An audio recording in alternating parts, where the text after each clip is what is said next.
Hey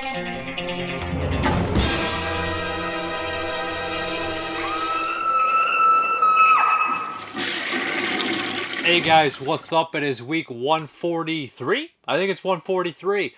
I have a bunch of reviews for you. A theater experience, fairly large update. First, I want to start this out with a thank you and for some love and feedback because I asked about the trailers and everything because the whole escapade the last week or the week before with Ghost Stories getting my video taken down or whatnot. But I asked if you guys would like the trailers and clips and everything like that, and pretty much it was a resounding yes for the trailers and clips, so keep them in. So I will.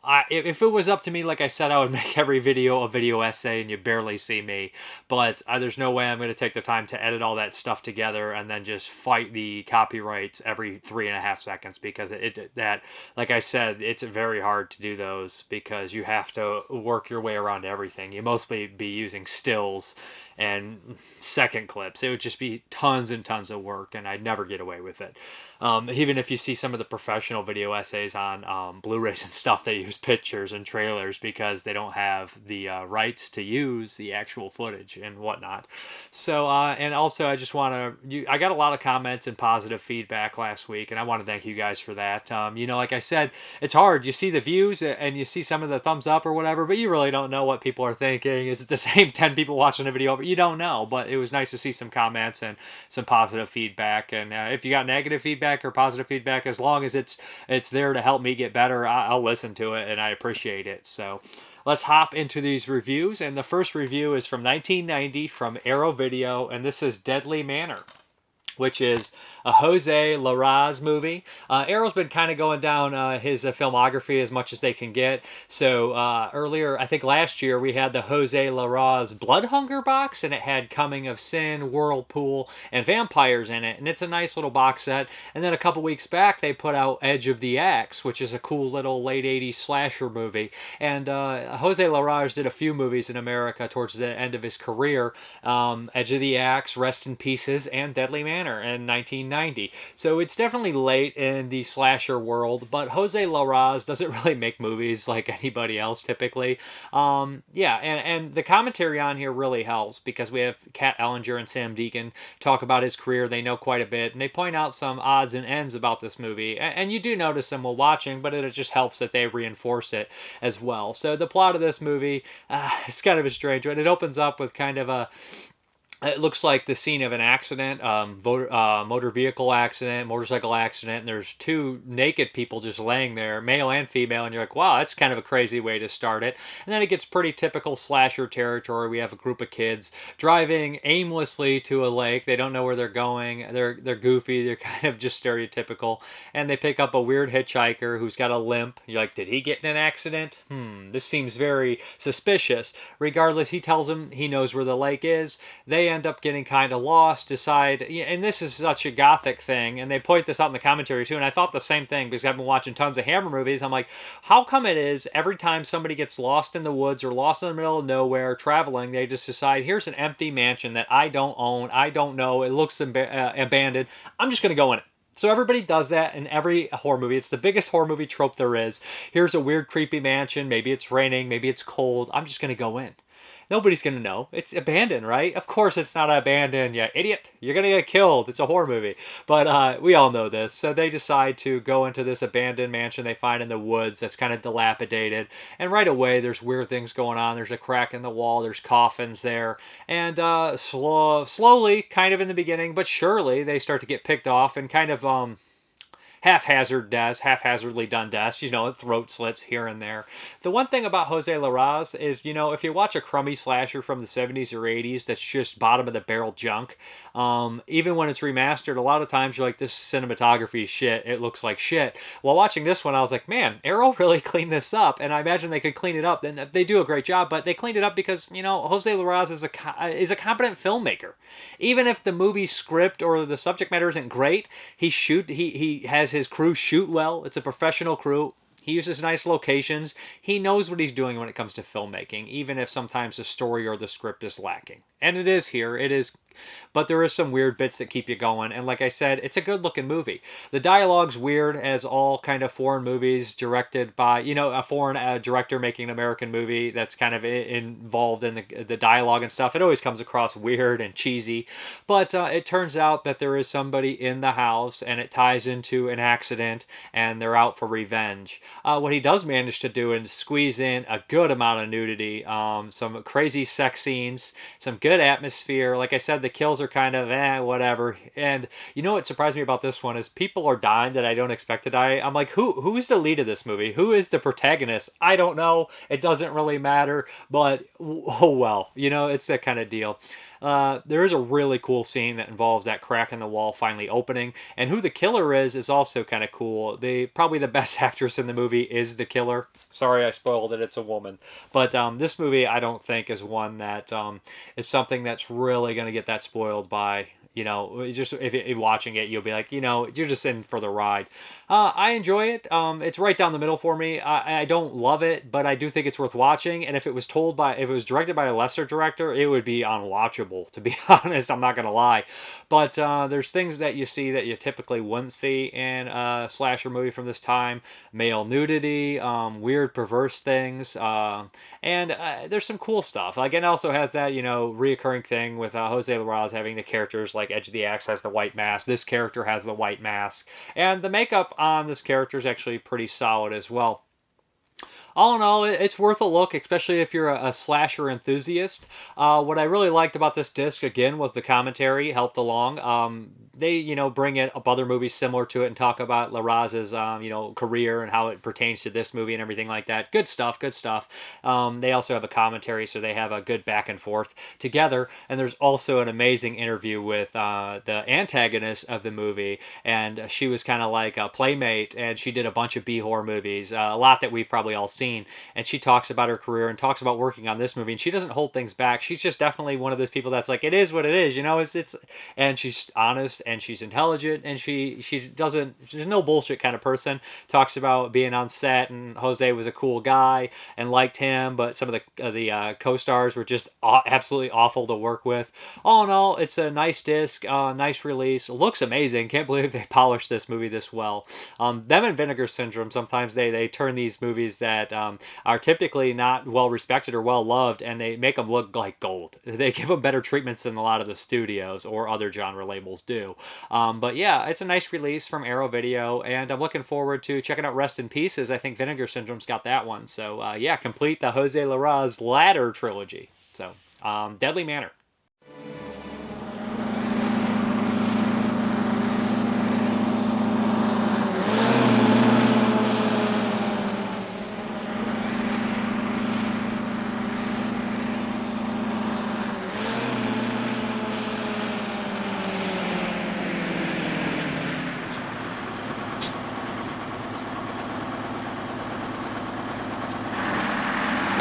Thanks a lot.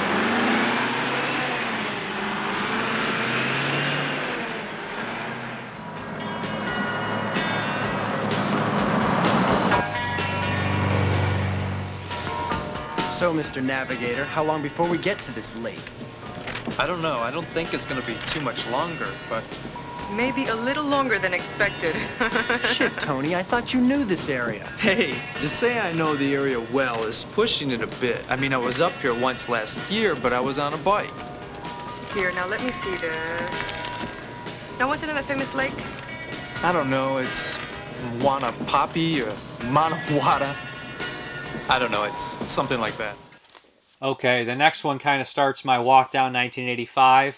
For undisclosed reasons right now, I'll be covering a lot of 1985 movies until the end of March. So a lot of these videos will be sprinkled with 1985 horror and horror-adjacent movies. And the first one we're going to talk about is the 1985 classic Silver Bullet. This is the new Shout Factory release, or newer.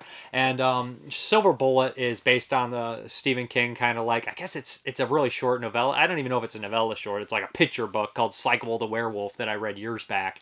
And I'm going to be honest with you, I had great fondness for this movie as a child, Silver Bullet. Used to watch it all the time. It has a small town approach like Stephen King always has. It has a kid. Kids is kind of the main characters in the movie, so it's always approachable for a young child to be involved in that world and be scared by it. I love the small town feel to this movie. The small town feel, it works perfect. It's sprinkled with a lot of actors that you'll recognize from Gary Busey, of course, who's top notch in this one and kind of was on a downslide in his career at the time and got a great, nice role that fit him perfectly. Corey Haim, who is the kid in the wheelchair, one of the main characters, and it's actually told by his sister's narration though, so you don't know if Corey Haim is going to bite it or not in the movie. But there's some, like I said, the people of the town, which is what I kind of wanted to talk about, and this is kind of my bread and butter for movies. It's got some character actors like Lawrence Tierney, who's the bartender. Love it. Terry O'Quinn from Stepfather and a slew of other movies, Young Guns. He plays the town sheriff. And then we also have Everett McGill as the pastor or reverend of the area. So it's got a really nice cast. It's also got Wooly from Dawn of the Dead in it, which I saw him and I said, man, is that Wooly? As an abusive kind of father. Okay, the plot of the movie starts off, it's pretty like narration. It starts off right away with, who's the actor? Kind of James Gammon, kind of just wandering the railroad tracks, and they think it was an accident how he dies, but he gets his head knocked off, and we realize it's a werewolf.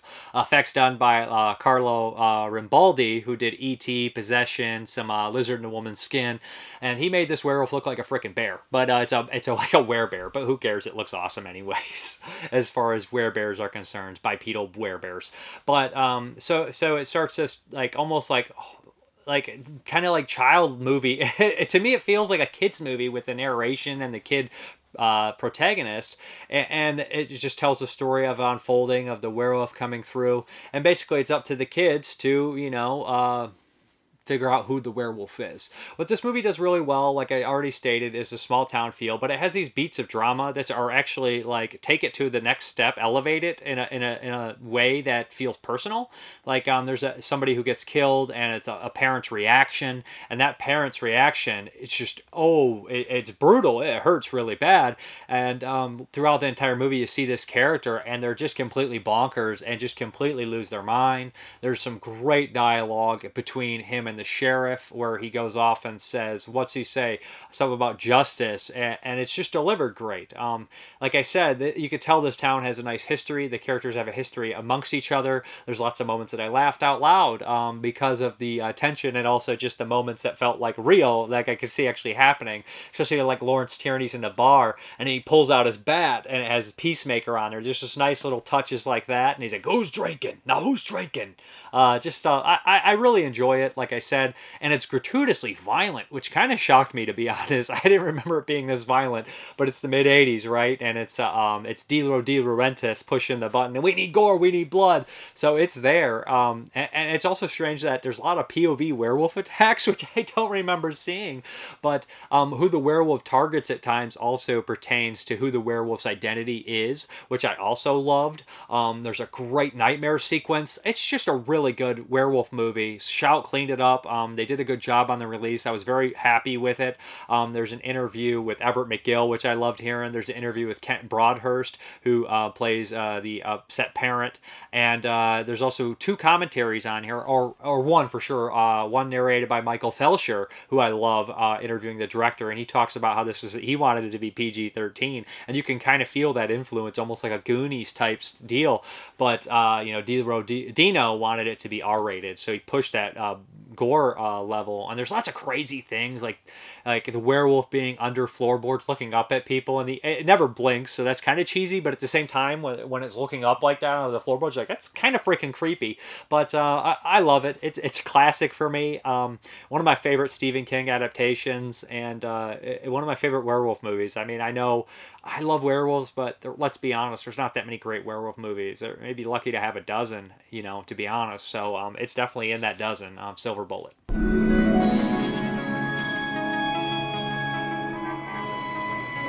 It began in May, and every month after that, whenever the moon was full, it happened again.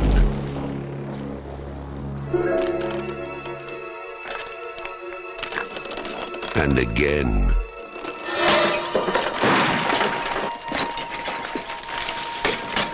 What's that? It's over there. Don't point that at me. Nobody knew who or what was responsible. Come on. They only knew it had to be stopped. Now, from the master of mystery and suspense, Stephen King's Silver Bullet.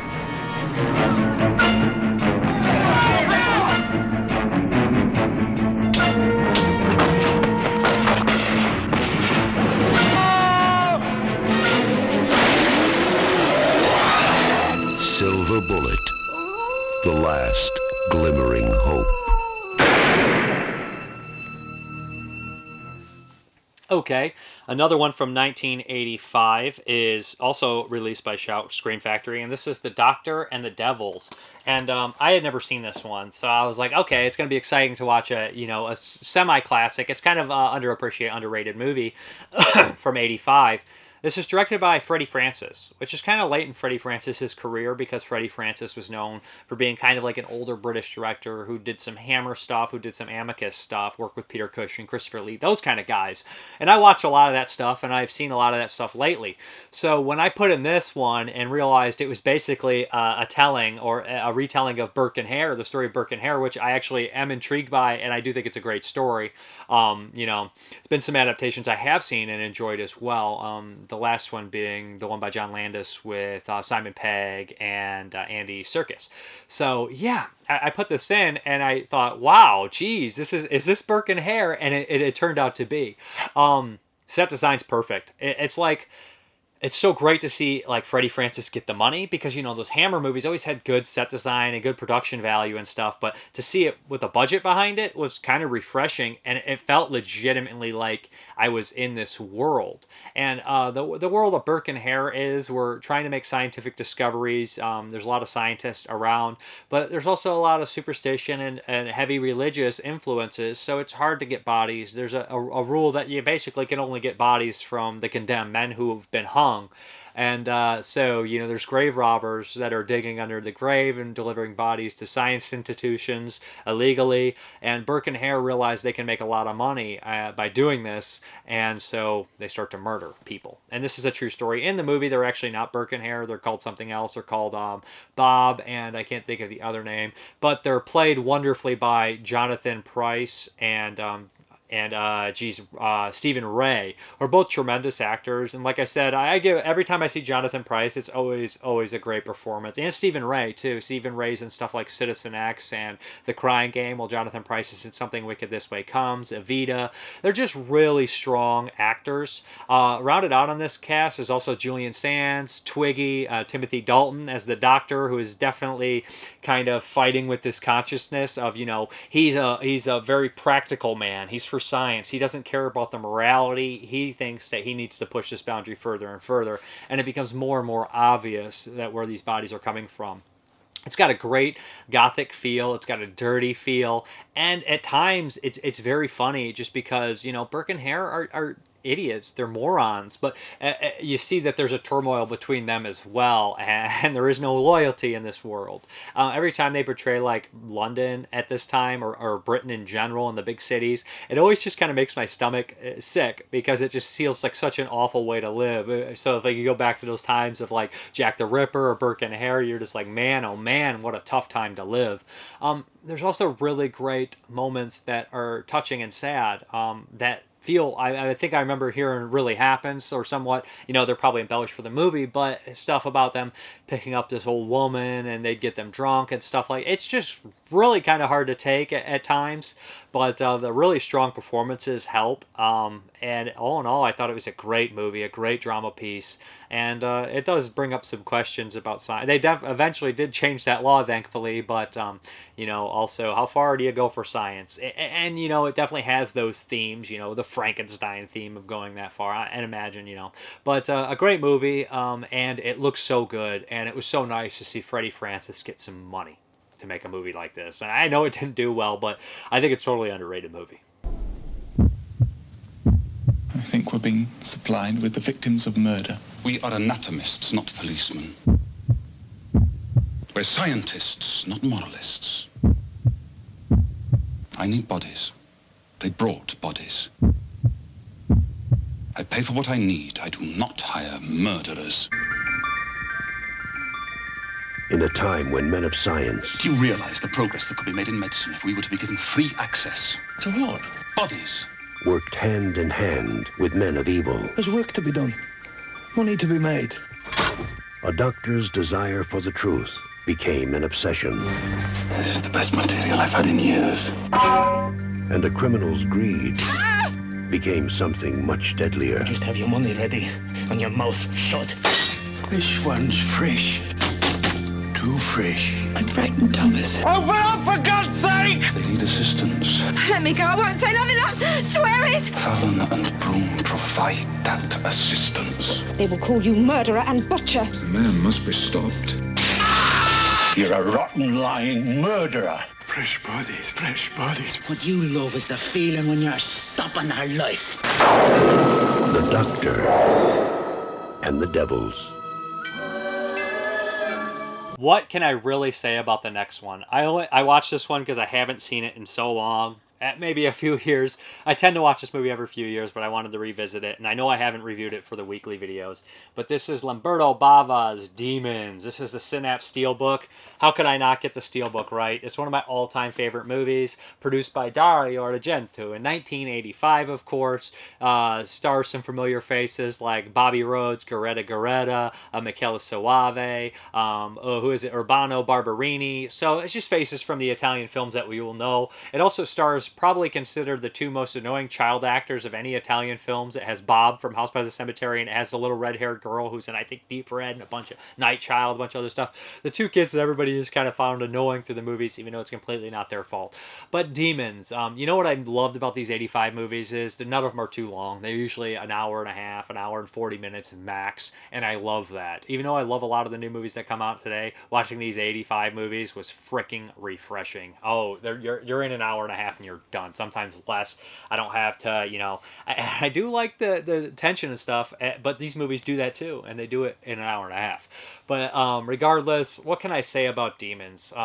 Definitely nightmare logic, but at its finest. And you know, some people would say, I remember one of my friends had this on, and we had seen it before, and we enjoyed it. I think I showed it to him years ago, and he had his, I think it was his wife or his long-term girlfriend at the time, and she came in, and she saw the helicopter fall in the building, and she says, I don't know what this doesn't make any sense. And she didn't understand it. And I'm thinking, it takes a special, intelligent person to understand demons, right? I'm just kidding. Because it doesn't make any sense in a lot of ways. And that's a huge part why I love it. Okay, so the pretty much the protagonist of this movie is walking around a subway. Basically, 5 minutes, you hear the dum dum the music. It's Simonetti from Goblin, Claudio Simonetti music, and it's just awesome. She's walking, and this creepy guy in this silver mask, played by Michele Soave, future great director, gives her these golden tickets to, geez, what is the theater? I can't think of it. She starts handing out all these tickets to people to see a movie. She gives one to her friend. They end up showing up to this reopened theater, and there's a bunch of weird kind of people there. Not so weird, but there's a husband and wife, and the husband's just a sadistic asshole. There's Bobby Rhodes, who's a pimp, and he has two of his finest girls with him. Greta, and I can't think of the other actress's name. There's a couple other kids there, one played by Urbano Barberini, and there's like a ticket taker there. There's a blind man there. Can you make an Italian movie without having a blind man in it? No, you can't, okay? So if it doesn't have a blind guy in it, it's not an Italian horror movie, all right? But so essentially what happens is one of the girls sees a prop out there, which is like is it a dirt bike or a motorcycle? It's got to be a motorcycle, and it has this demon mask on it, and she takes it off, and she starts joking around with it, and it cuts her face. And then they fast forward, they start watching the film, and all the characters are kind of getting set up. Some are, you know, talking and whatnot. And you kind of learn a little bit about the characters, and what happens is the film on there is about Nostradamus. Is this weird kind of thing. He predicted all these things, and they're digging through this tomb, and they find the same mask in there, and somebody gets cut by it. They turn into a demon, and what happens on the screen starts to invade the real world, and it starts to happen in the movie theater. There's a demon outbreak, and they're all trapped in there trying to find a way out, and they think it's the film. And this is kind of even a statement on itself, that the film world is invading the real real world, and is it the evil of the film that did it, or is this artifact actually based on something real, and this movie was based on it gets you thinking to think, what the hell, nightmare logic or something like that. But also maybe there is some sort of mythology to it, but it's going to be hard to decipher, especially when you start adding in the sequels, but or the semi-sequels, the sequel and then the semi-sequels, or whatever the hell they did with it. But anyways, what's so cool about this are the special effects. It's got to be Stavaletti. They're just amazing effects, and they're one of the most iconic monsters, to be honest. When I think demons, I think these. So their fingernails grow out and they get razor sharp. Their teeth, the fangs grow through and their eyes just go crazy, and they do some amazing effects where their eyes light up. And it is kind of a zombie narrative in the movie, although not a zombie film, because this also suspects supernatural, but it spreads an infection through the scratches or through the bites. So all hell breaks loose in this movie theater, and it's kind of a fight for survival. Characters get picked off. There's some really great ones. Some of the standouts, of course, are Bobby Rhodes as Tony. Love Tony, his voice. Where the hell is Rosemary? And it's just, he's got some of the most memorable things. It's gory. Like I said, the people get ripped to shreds. They add in this punks that come in, and this whole punk element. It's got this punk aesthetic at times with the punks and everything like that. Love their addition. But this is the most heavy metal movie of all time, and heavy metal horror movie of all time. And I think that, like, I never was a big fan of metal music in movies, period. And but stuff like this, the mid-Italian stuff that, like, Phenomenon or Deep Red or opera that adds it, I'm a sucker for it. Maybe that music is better to me. Maybe it's something I like, but I had friends that used to listen to it when I was young, and they dug it. So maybe it's just like, it's a mix of melodic metal that I like as a soundtrack, and I feel that maybe, with Simonetti in there, it kind of mixes it and bridges that gap, but I love it. And I normally wouldn't love it. So you get lots of bands like, bigger bands like Billy Idol's even on the soundtrack. And this movie's one of those ones I've seen so many times that when the music hits, it's like, yeah, I remember the beats for it.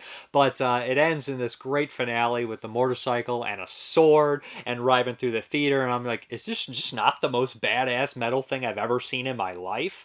I love it. It ends in a crazy, chaotic, apocalyptic note, which I can't get enough of. Like I said, I love this movie. It's a perfect horror movie for me. One of the shining stars of 1985 and one of the shining stars of the 80s and horror movies and Italy in general for me. I damn near love The Thing. Dario's influences are all in here, and there's great scary beats too, like when the woman kind of separates off, she runs to look for an exit, and she's by herself and the door closes. Oh man. Or the people run down the hallway and she looks out the hallway, but there's a demon coming down, she can't get out of the room, just like, oh man. And then somebody else goes in that room later, and that there's a demon in there, and you're like, don't go in that room. But just gives it lets it breathe when it can too. But there's I just love the damn thing. Nightmare Logic at its finest. And this new Synapse release has 3 audio ways to listen to watch the movie. It has the international dub, the Italian dub, but it has the original American dub too, which is the one I saw originally as a kid. And there's some different notes in there. I saw a great article that broke them all down. But regardless, that's the one I listened to. And when I had my VHS, that's the soundtrack it had on there. But I can't talk enough about how great this movie is. There's interviews with Lamberto Bava and Dario Argento on the disc and some other people. So great release. Looks phenomenal too. I can't believe this one looks so good. It was like when Blue Underground remastered Zombie, that I was like, oh man, I've never seen it look this good. Their latest release, it was like that for me with Demons too. I was just like, oh wow. I meant with Demons, it was just like, I've never seen it look this good. Top-notch release to a top-notch movie. The preview you are about to watch is for a movie that is unlike any you have ever seen before. It is for a movie that goes beyond temporary fear to everlasting terror. It is a movie called Demons. Yes, the demons are coming, and they're coming for you. Warning. If you have the courage to see demons, sit near an exit. Otherwise, you might never get out. In your theater, who will survive the touch of the demons and who will not? Demons, with music by Billy Idol, Motley Crue, The Adventures, Rick Springfield, and Saxon. This is no dream. This is happening right now. And it could be happening to you. Demons. They will make cemeteries their cathedrals, and the cities will be your tombs. Will you survive it? Demons.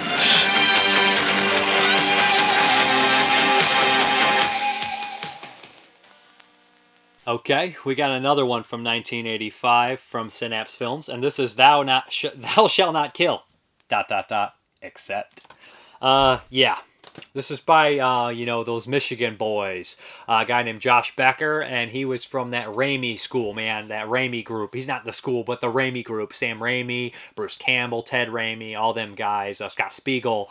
So, yeah, he came from that kind of school. Those Michigan filmmakers that were super inventive and made stuff on a low budget, splatter, gore effects. And when I think, Michigan, and I think that independent filmmaking, I can't help but think of Evil Dead and, basically splatter mixed with the Three Stooges and just that kind of zany kind of deal. Thou Shalt Not Kill has a batshit crazy plot. It's essentially Marines from Vietnam versus the Manson family. That's a great plot, right? That's just a great, a little line you would read and be like, I got to see that movie. Originally, this one was made in 1980 as a short film called Strikers War that starred Bruce Campbell. And it was shot on, Super 8, maybe? It was a Super 8mm film and directed by Josh Becker. Him and Bruce Campbell came up with the idea. They were going to call it Bloodbath, change through, yada, yada, yada. And then we have Strikers War, which is about a 48-minute Vietnam kind of same plot movie. Starting in Vietnam, fight some hippies, also still stars Sam Raimi. That is on the disc as well, and it's nice to watch. But later on, they decided to make it a feature length, and Sam Raimi came back. Bruce Campbell, unfortunately, did not. But, the plot is the same. We open up in Vietnam. There's basically a group of 3 friends and kind of a commanding officer who's kind of a dick. Stryker gets injured, gets sent back home. He meets a girl. And, they're kind of having a thing. His buddies come back into town to do some drinking, and that CO, they're around the area. So they decide, let's look up Stryker. Meanwhile, basically, the Manson family murders are going on, led by Sam Raimi in the most over-the-top, chewing the scenery fucking performance ever. I love it. It's great seeing Sam Raimi do this, because his movies, you watch his movies, you're like, yeah, I can see that. I can really see that kind of energy in his movies, in his performance. So love that. He's ridiculous in it, but the whole gang is full of kind of familiar faces, like Ted Raimi, his brother, is in there, Scott Spiegel's in there, some other faces are in there. So essentially what happens is the Manson family group, they end up targeting this whole area. They kill poor Stryker's dog, they kidnap his girlfriend, and they basically made a war. Stryker's War. But regardless, it's just it's kind of a goofy movie at times. Like during a fight scene with some bikers, the fight choreographing stuff is good on one end. Like you could tell, some of the Marines, like the dude doing the karate is real good. He's doing roundhouse kicks and shit. And then some of the other bikers are just and you're like, what the fuck is going? They're so slow. And listen to the commentary. Josh Becker was like, those guys is just they're really slow, and every time they did something, they were out of breath and about to have a heart attack. And they were big boys, so they're not professional fucking athletes or anything. You can't expect everything out of there. But some of the bikers that made that scene look a little ugh. And the beginning acting, I'm gonna be honest, I was like, oh man, I've seen this before. I was like, I do not remember the acting being this poor. But after the first 15 or 20 minutes, I don't know if I got used to it, or I think there was an adjust and all the actors got much better, or maybe it's just the Vietnam stuff wasn't as well done. But regardless, the acting got much better, and it just I was sucked into the world. And it's basically, most of the movie is them fighting the hippies in the woods. So there's tons of gore gags. There's really fun moments where, somebody will fall into something and they'll turn around, there'll be spikes sticking out of their backs. They just as many inventive and innovative ways to kill people as they can on a budget. So they do lots of crazy things. I'm surprised no one dies on their movies, to be honest. You hear stories about, people getting hurt really bad on some of their movies. I remember Bruce Campbell talking about his brother, I think, falling off a cliff or something. He's like, is he dead? No, he's like, he broke his arm, or just stuff like that. So, these guys are dangerous filmmakers, and but it shows, their camera angles are fun. They try to do inventive things, and I think that this stuff played through for J.R. Bookwalter as well. I think that was probably one of his main inspirations, and a lot of other filmmakers too. I just feel like, yeah, these guys, this whole group of guys, their movies are alive. Scott Spiegel's stuff too, like Intruder and, From Dusk Till Dawn too, they're alive. Even if not everything works, I'd rather see some crazy attempts. Man, it's an independent movie. You do what you want. You got to make it interesting in another way, and they always do it. They suck you in. They make an exploitation movie, but they make it fun in a lot of ways. This movie's made in 85, and it's supposed to take place even before that, so there's some dated things in here. Some of the Marines pick up some younger chicks, and you're like, ooh. And, some of the humor's probably outdated, but, a couple of the Marines I actually really liked. Like the guy they call Love Machine is a big guy with a mustache. He's fun, always cracking jokes. When I'm hungry, let's get something to eat. And then the big guy is like, he was a Mr. T impersonator, so he's huge. He's fun too. And they do sort of form a bond, the group of Vietnam vets. And all in all, it's an enjoyable movie. If you like that kind of low budget filmmaking, backyard stuff at its finest, then, these guys I think are like one of the trendsetters for the independent film, horror film or exploitation film. You have like George Romero with Night of the Living Dead, and you have, of course, Sam Raimi with Evil Dead, and there's these different times and different approaches to the things. But, it's just that, love that kind of Midwest. I'm from Ohio, so I see those guys somewhat in my area making stuff like this. I can't help but love it. So, it's just my thing. On the disc, there's a commentary. There's two commentaries. One narrated by Michael Felsher, again, talking to the lead actor, the guy who plays Stryker, and he was not sure about playing this role. He doesn't seem like, he seems like a nice guy and down to earth and everything like that, but he wasn't too sure if he was going to be very good at this role. And you can see that sometimes, but I think all in all, he comes across okay. And then on top of that, there's an old commentary with Bruce Campbell and Josh Becker, which I really like. There's some funny stories on here. And, Bruce Campbell you can listen to talk all day. And these guys are buddies, so their back and forth pretty fun. And they make some jokes and whatnot. But there's also, I think, like a vintage making of, which Becker tells a great story about how the movie got the title Thou Shalt Not Kill, and all sorts of things like that. Regardless, interviews with all the people, tons of the people. Pretty much the whole cast is involved with the special features and everything like that. And I love a lot of these guys when they pop up in other things. God bless Scott Spiegel for stuff like Skinned Alive, acting in that one. So I like these kind of movies, and I think that anybody that appreciates low budget filmmaking will dig this one too. And again, another mention for Sam Raimi's over-the-top performance being amazing. I love it. I love him seeing him doing it. It's really fun. In the beginning, God created light.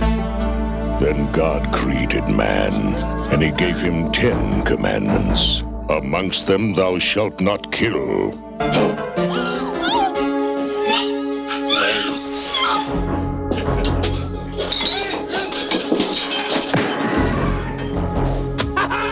But evil forces arose, ignoring God's commandments, and wreaked havoc on the world.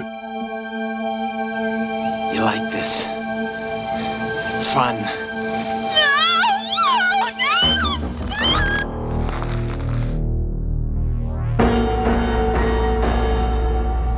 Let's go clean them up.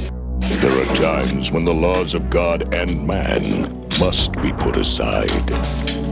Thou shalt not kill, except... Nobody move. I said no!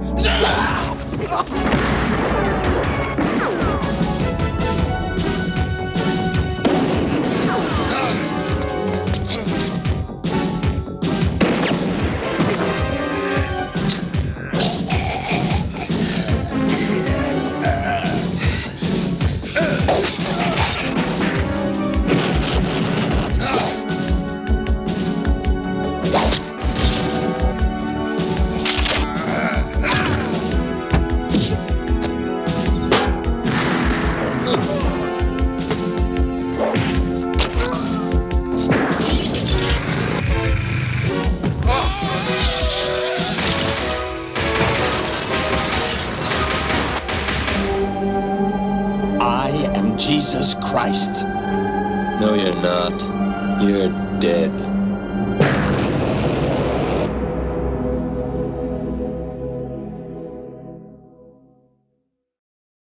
Okay, the next one here is from Scorpion Releasing, and this is Too Scared to Scream. Yeah. This one is directed by Tony, is it Lo Bianco, who starred in God Told Me To. He was kind of an actor, more an actor than a director from my understanding. I recognized him when I saw him in an interview, and I said, oh, geez, yeah. Yeah, I knew who he was. But this one here, this is really, it feels like a carryover from the 70s. I was shocked this was 85. I was watching this, I was like, man, this feels like a 1970s TV police procedural with slight slasher elements and an element of sleaze to give it the R rating. It's definitely a Psycho kind of story, a Psycho kind of take. It stars Ian McShane, who's pretty much the biggest actor in here for me. And he works at a hotel as kind of like the night watchman. And these murders start to take place in this hotel. There's a bunch of suspects. A cop gets involved and his partner. And they start to look into it and try to figure out who's doing it. They put a stake out at the hotel. And people are picked off here and there. It feels real police procedural, like I said. At times it feels a little slow. The acting's solid for the most part. No real complaints. And when the kills are there, they are, decently done. They're not poorly done. They're solid. They're not horrible. And there's some other elements in here too that I liked. Mostly the psychological stuff with Ian McShane and his history and that mystery there. And it comes to a point where you can determine who the killer is going to be. And you're like, it better not do that. It's just too obvious and too silly. And then you're like, well, it can't be that. And you start to pinpoint things together. And they do end it on a way that kind of makes sense. So I was happy with that. But like I said, it's an interesting point to watch the psychology of the characters because, after Psycho, everything was like a Psycho riff where it's like, the weird mommy complex and things like that. And there's a great performance by the woman who plays Ian McShane's mother. She's just in a wheelchair, completely silent, and she's always like looking real shady and weird. But, high-rise horror. It's decent. It's solid. There's definitely some, turmoil between the partners who are kind of dating at the same time. On here is an interview with Tony Lo Bianco and one of the actors who's in a bunch of stuff as well. African-American guy. I can't think of his name, but he pops up in a couple movies I've seen. He looked very familiar. They're short interviews, but they're informative enough. And the disc, it looks pretty solid. Like I said, though, it feels like a 70s movie. It does not feel like an 80s movie at all. And like I said, I wonder if this was shelved for some reason or wasn't completed until 85, but I feel like that does happen quite a bit. But it's not a bad movie. Like I said, pretty standard stuff, pretty decent stuff all at the same time. And if you pop this on TV, you'd be fine with it. Other women cloy the appetites they feed, but she makes hungry where most she satisfies. Age cannot wither her, nor custom stale her infinite variety.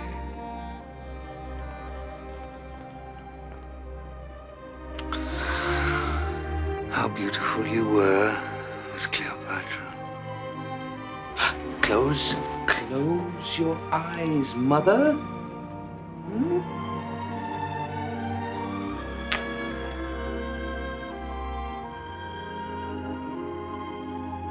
Happy birthday, mother. Happy birthday to you. There's no need to thank me. The fun is in the doing. Aren't you going to blow your candles out? Well, at least make a wish.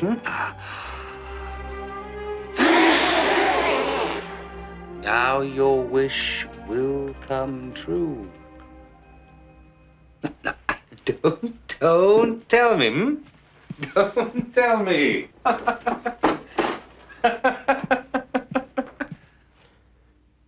I was only joking. Looks good, doesn't it? Doesn't it look delicious? Shall we cut it? Have a piece? Hmm? Here's for you. Mm-hmm. And here's for me. Oh. Mmm. Delicious. Is there any little toast you'd like to propose, Mother? Hmm? Let me. Something apropos, hmm? No? Oh, well. Excellent Bordeaux, excellent indeed. Hmm? Unexpected guest, huh? Okay, this next one I'm going to be pretty brief with. It's for Vinegar Syndrome, and this is Whorehouse on Highway 5. Yeah. This is by Richard Casey is the director's name, I believe. Yep, Richard Casey. Apparently this stars Ronald Reagan, which is a joke.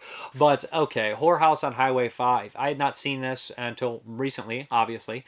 But I did see the sequel for some reason, Whorehouse on Highway 6, which came out in 2014. And I did not like that movie at all. And but it had this weird conceptual thing about, I don't remember what they call it, but there's a kitten in the box kind of deal. And if you open it, if you leave it closed, there's two outcomes. That one's the kitten's dead and one's alive, and to see those outcomes unfold, if you never open it, you know what I mean. So it did that whole thing, which is completely insane for a horror movie conceptually. And Whorehouse on Highway 5, listening to the commentary and everything like that, it was a movie that was made on a budget, and it's one of two things when you watch it. You'll think, man, they made this over a weekend, or they made this over a long period of time and strung it together as best as they could. And it's the latter. It's not the lack of hard work that's here. It's not that. It just was, budget constraints, and they kept trying to, have to get actors disappearing and reappearing and finishing the movie. But essentially what we have here is a pair of, weirdo brothers on this highway. They're nuts, and they kidnap girls and whatnot. And there's a killer running around in a Richard Nixon mask, hacking and slashing people, credited as Ronald Reagan. You get it? But you get it. Essentially, a group of kids goes out there to kind of study this Nazi scientist who is making rockets and make their own rockets and whatnot. They get stranded out there. They run into the crazy kids, the crazy brothers, and some are abducted. Some people are killed. In the beginning, there's a decent amount of nudity, and that's pretty much the highlight of the movie is the murders in the beginning and the nudity. After that, some of the other murders are a little lackluster. The acting is definitely very lackluster, but it's not something that is necessarily done on just bad acting. It's kind of like their performances in general. Everybody's going for this comedic element or this over-the-top weird element, and what the director and filmmakers tried to do was, we can't really deliver on a super competent movie because of the budget, so we're going to deliver on something super weird. It's much better to do that than to deliver on something super bad on purpose, but being super weird on purpose can also come across as just not really genuine to me. So there's a lot of weird jokes and comedic acting performances that just don't land for me. They're just not funny for me. And there's a lot of just standing around talking moments like that don't do it for me. And it's objective, comedy is everything is objective when it comes to movies, I guess, but comedy is super objective and, or subjective, completely subjective, everything's subjective, sorry, but, it's subjective, like, I just don't find things funny that a lot of people might. So saying that, this is a chore to get through. I just did not care for it. It's a low-budget movie, so Vinegar Syndrome cleaned it up as much as possible. And there's an interview with the director, and he sees to be, a well-studied guy. He's not unintelligent, and he makes references to things that are so much more, well done than his own picture, as, most people would. Filmmakers, they don't look... you don't look to be Ed Wood. You look to be George Romero, and you fall and you look to be, somebody like Orson Welles, and you end up Ed Wood. If you try to be Ed Wood, you'll end up garbage, even real garbage. But so, he makes references to other things, and he doesn't seem like he's the biggest horror fan either, like he makes a comment about his, one of his friend's kids watching the movie, say, that's the worst movie ever, and he says, that's just kind of the genre, and I disagree with that sentiment, but I don't want us to be too negative on the movie. In general, it's just not for me at all. I don't find the humor lands. It doesn't have as much, of the exploitation elements that would keep me interested, my perviness or my insanity to, nudity or gore or something like that, or just weird perversity to keep me, tied to it. But the idea of Richard Nixon running around killing people might, tickle some people's fancy. So that's Whorehouse on Highway 5.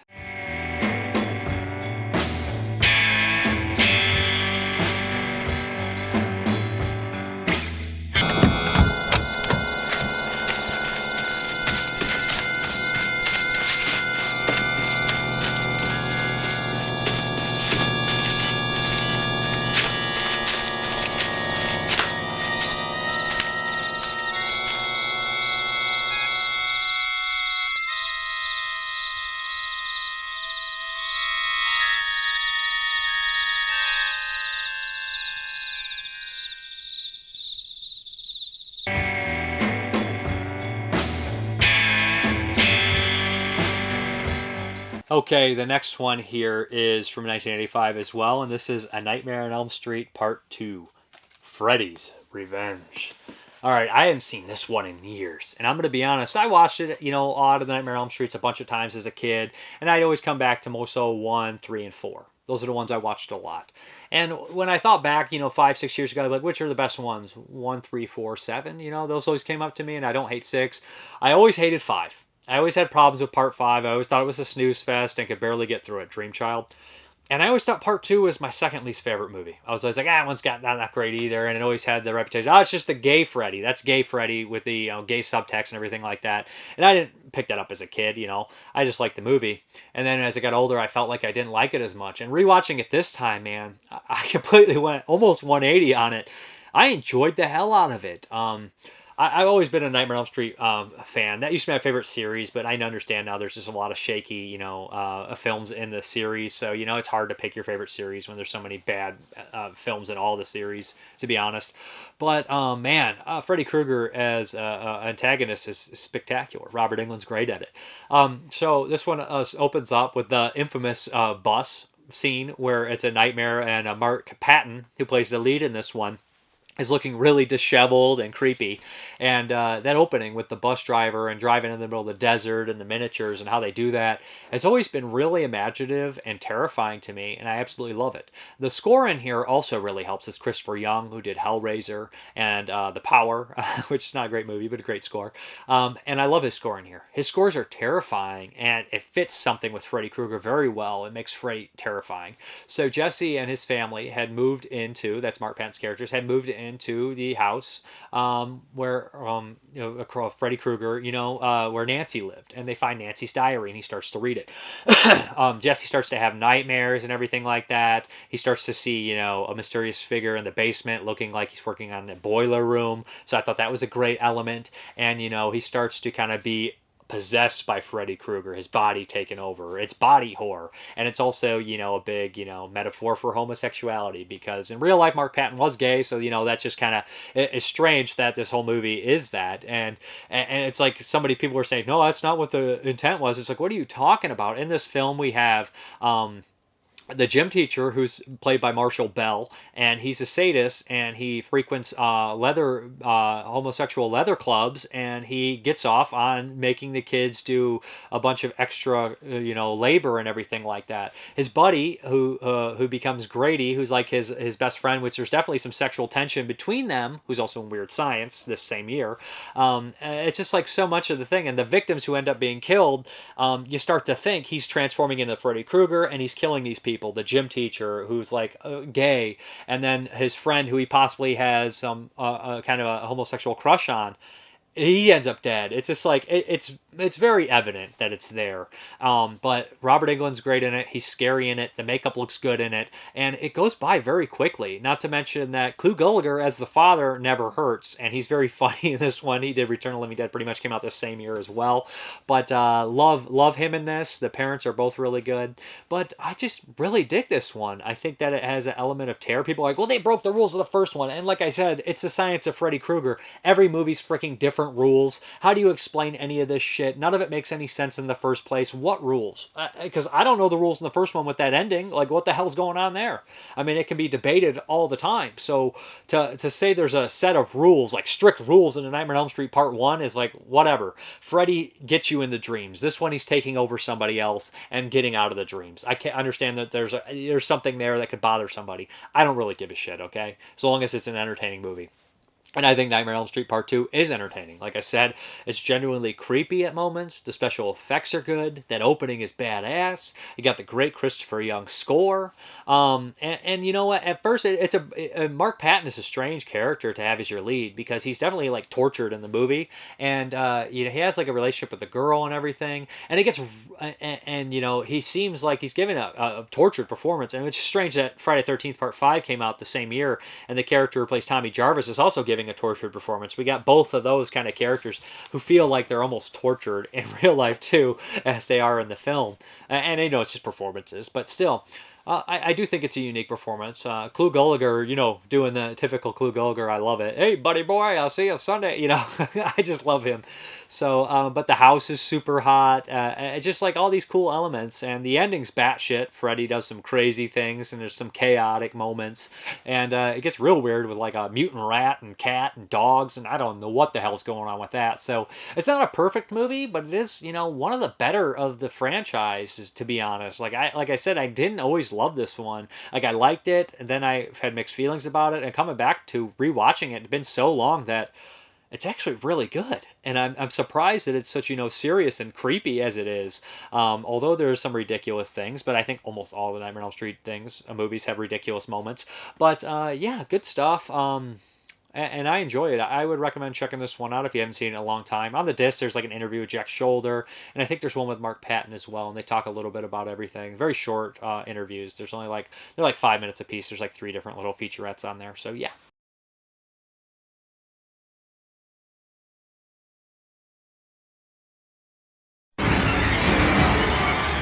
Someone is coming back to Elm Street.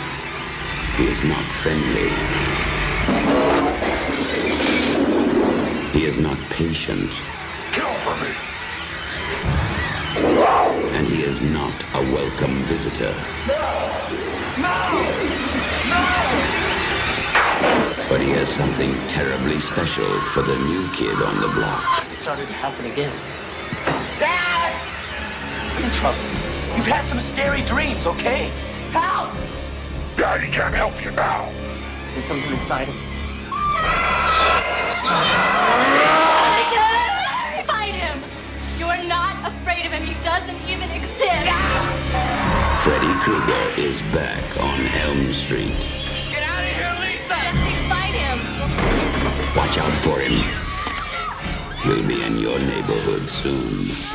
A Nightmare on Elm Street, Part 2. You are all my children now. Freddy's Revenge.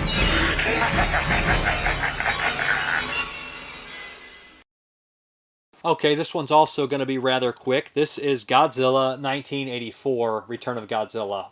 I watched this one instead of Godzilla 1985, which is the same movie, recut American style, because the 1985 version is not available. That's the one I used to watch as a kid. I understand the Japanese version is different. It's 20 minutes difference, but sue me, okay? It doesn't have any of the American stuff in there. It's edited differently and whatnot. But Godzilla 1984, I think is it a direct sequel to the original, or is it one? There hadn't been a Godzilla movie made for 9 years or something like that, and they decided to kind of revive Godzilla. This one's fairly serious. It opens up with a sub. This reporter kind of jumping on it. Is a sub or like a commercial fishing boat is what it is, actually, not a sub. But this reporter jumps on there. Everybody's dead on board. There's a giant sea louse that attacks him. He finds a survivor. They help each other. They keep it on the wraps because they realize that Godzilla has returned due to a volcanic, activity, and they're terrified, so they want to keep it under wraps, but eventually they can't because Godzilla starts to kind of, come out and everything like that, and he wants, he feeds on radiation. There's going to be a problem. And a lot of this movie is the typical talking Godzilla films where they're like, what are we going to do? And there's definitely some Japan, like, kind of self-love in here where they argue with the Americans and the Russians about using nuclear warheads, which is a very touchy subject when it comes to Godzilla movies and Japanese cinema in general, and probably world politics in general, talking about using the nuclear stuff. And that's kind of a big deal, and maybe, environmental issue, and also, a morality issue that's pushed in the Godzilla films, especially, this original one and this one. So they argue a lot about that. The miniatures that are used when Godzilla attacks are pretty cool. They use some also, I think it's rear projection, front projection. I don't know which one's which, but, two different, and putting their Godzillas in the background. Godzilla looks all right. I wish Godzilla used his tail more in this one and hit things and whatnot. He does get to use his atomic blast here and there. But, I'm so used to seeing Godzilla fight something else so when Godzilla's just up against, the American, army, not American, my Japanese army, and like some weird kind of like machines they build, it just doesn't have the oomph I really want. I know the original didn't have it either, but I kind of do want to see, I've been spoiled by Godzilla just fighting something, and I want to see Godzilla whoop something. But Godzilla is not necessarily portrayed 100% as a villain. He is sympathetic at moments. And there's some cool, buildings being torn down and people climbing down them. fun and whatnot, and politics and everything like that in here. But I wish, it's an hour and 43 minutes or something like that. I wish that, there's a little bit more Godzilla and a little less of the talking. I would like to really watch the American version, which I think is only like an hour and 25 minutes or hour 20 minutes. I think that's the one I'd be more used to, and I'm just curious how that one flows. But the opening's really cool with the giant sea louse and some other stuff like that. And I do think that they do some of the stuff fairly well. Godzilla looks all right in it. It's an all right Godzilla effort, and it's been years since I watched it, but I enjoyed revisiting it. Okay, the next one we have here is by Roberta Findlay, and it had been a long time since I watched this. It is Tenement. It's a place to live. Tenement. Who the fuck wrote this shit? That's every time I heard this movie brought up, the song in the movie came to my head, and I just made up my own lyrics because I can't remember the real lyrics. But Tenement actually has its own rap song in the movie. Tenement is kind of like a siege movie. Reminds me of, what's that one? Is it The Siege? Or I think it's something else. Or Enemy Territory or something like that. But it had been a long time since I watched this one. It's a Shriek Show release. They put out the DVD years back too. But essentially what we have here is a really low house, really like kind of dirt cheap, like apartment complex with a bunch of people struggling to survive. A gang lives in the basement of, who is it, about seven gang members, a mixed group of gang members, just kind of weird, mixed race group of gang members. Most notably, who's in the gang is Paul Calderon from Pulp Fiction, Bad Lieutenant, King of New York, and Cigar Face from Toxic Avenger. So those are the two most notable faces in here. Essentially what happens is somebody one day calls the police on the gang, this drunk guy named Rojas, who's kind of an asshole, and the gang gets taken away by police, and in typical, prison fashion, they're out the same day, and they're actually attacking the members of the apartment complex same day. They decide to do a bunch of drugs, get all crazy, and go on a kill crazy rampage and take over the apartment complex, and it's up to the apartment complex to kind of fight back and survive. The movie is an exploitation movie through and through. There is some attempts at, maybe some unity among the group of people. If they're put into this conflict, they will kind of unite. But really, I think its main aim is to sell seats and be exploitative as hell, and it's that. The lead baddie is the biggest knock on the movie. He is absolutely garbage. Some of the acting's shaky here and there, but the lead baddie of the gang is terrible, especially when Paul Calderon is like right behind him, and you're like, this guy's so much better. And even Cigar Face is a better lead villain. Any one of them but him. He delivers his lines. I think he was Colombian or something like that. So he's like, hey guys, he just sucks. He's fucking terrible. He's embarrassingly bad to me. And I guess the director liked him. Roberta Findlay, she directed a bunch of horror movies and some porn before this adult movies. And she was an exploitation filmmaker. She doesn't love the genre, as she stated on some of these movies commentaries, but she thought that he was an interesting lead. So basically, like I said, it's people just picking him off here and there. It gets a little repetitive at times, but there's some real nasty, mean-spirited shit in here, which kind of is like, and at times it comes across really dumb to me. And so the exploitative elements are just like, because it's so mean-spirited at the same time as being exploitative, that I just can't I either get annoyed or roll my eyes. But all in all, I do think it's entertaining in spots. Like the bad guys getting picked off here and there. A lot of the characters you don't really give a shit about if they're killed or not. A lot of their dialogue is a little funny. The acting's not the greatest in the movie. But the blood doesn't look right. But there's this one moment where they basically, bad guy has blood all over his hands, and he rips open his girlfriend's shirt, and he puts his hands all over rubber hands on the boobs, and you're just like, come on, man. And the same thing happens in Thou Shalt Not Kill, but there's a shirt on. But you're just like, that's so exploitative, and that pretty much showed me everything I knew what this movie was. But, like I said, it's grungy looking too. It's gritty, and I appreciate that it's made in New York by an actual person that lived in New York. So I do think there's some accuracy there, to be honest. It's done on a very low budget. There's a commentary by Roberta Findlay, and she's very funny. She does not give a fuck. She does not care. She says whatever the hell she wants. She tells the stories about her assistant cameraman pissing himself and her drinking a lot of Jack Daniels because they got it and it was their favorite drink, and the lead actor in here not being a team player and not really caring about any of this stuff, and some of the actors being embarrassed by the movie when it was out. So she doesn't hold back, and it's a nice commentary. The movie looks cheap, it looks gritty, and it's exactly what you expect it to be. Tenement, a game of survival.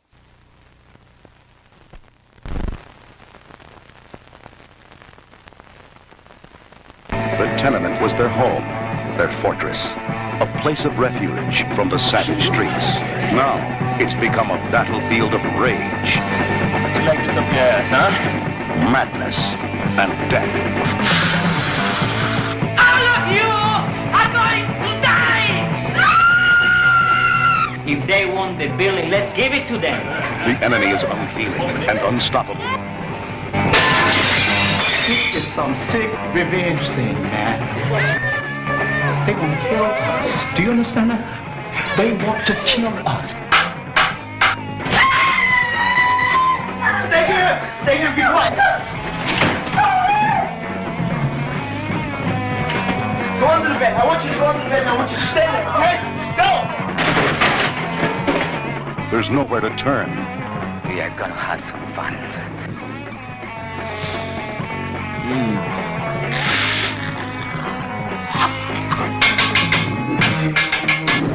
Nowhere to hide, and no way out.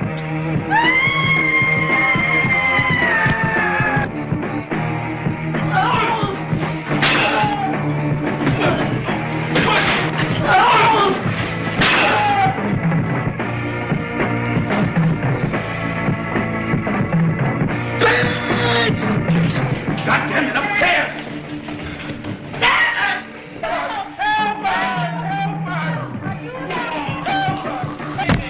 Now they've taken enough.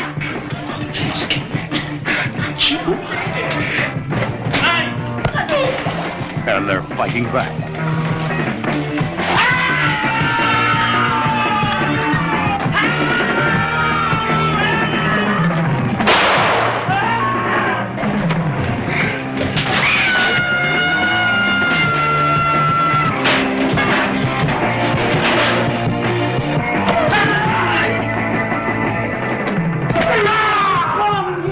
Up here. Come on. Come on. Give us one. Right here. Yeah, that's right. Right on up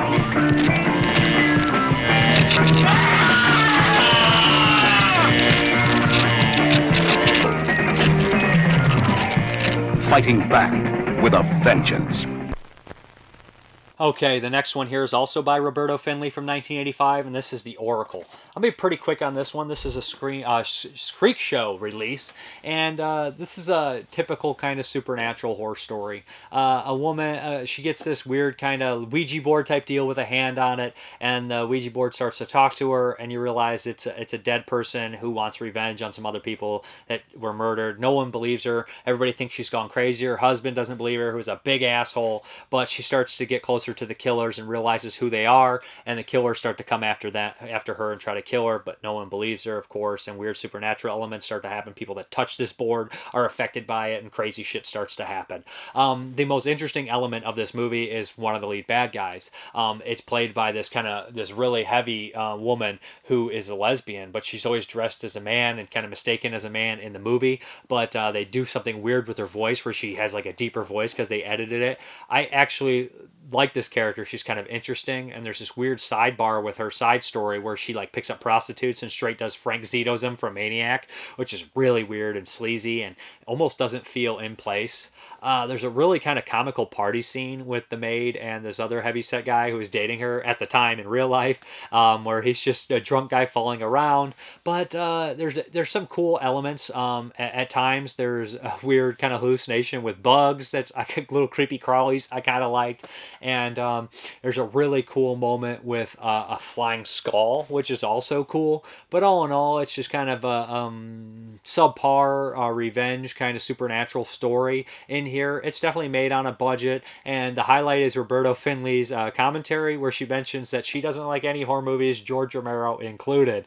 So it's not really her scene. And sometimes when people don't like horror movies, you get something more Stanley Kubrick, you get a great movie. And sometimes you get something like The Oracle, which, is kind of a cash-in that did fairly well at the time. And it's decent. It's competent, but it's nothing really special for me. It's right down the middle. Like I said, there's some cool things about it, but it never really, does very much different to win me over. I know it was made on a budget, and again, it was made in New York, so I like seeing that. But The Oracle, it's just okay, so. Jennifer's new apartment was vacant, but it wasn't empty. An ancient device of unspeakable power awaits her. She talked with dead people, with ghosts. And one day, she just disappeared. You move into her apartment. Jennifer was desired and then seduced. Now the horror begins, and no one can stop it.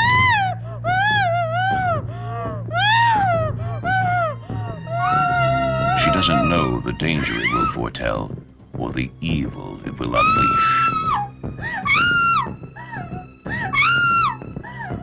Jennifer, are you all right? I don't know. The Oracle. The horror has begun. What the hell are you doing in there? Jenny! Are these spirits like dead people? They're not like dead people. They are dead people. Or demons. The evil has started.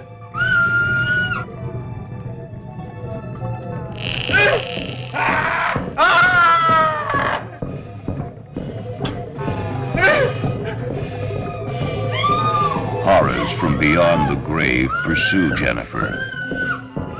It started on Christmas Eve, the night that I got the first message.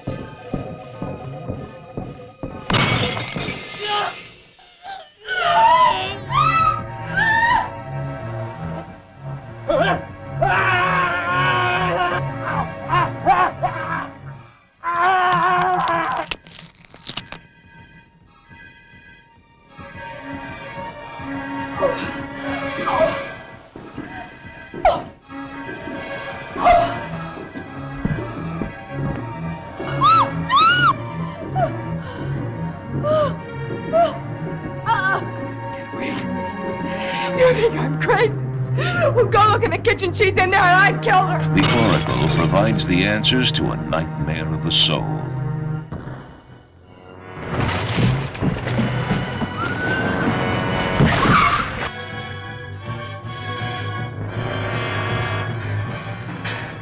Jennifer has become the instrument of evil.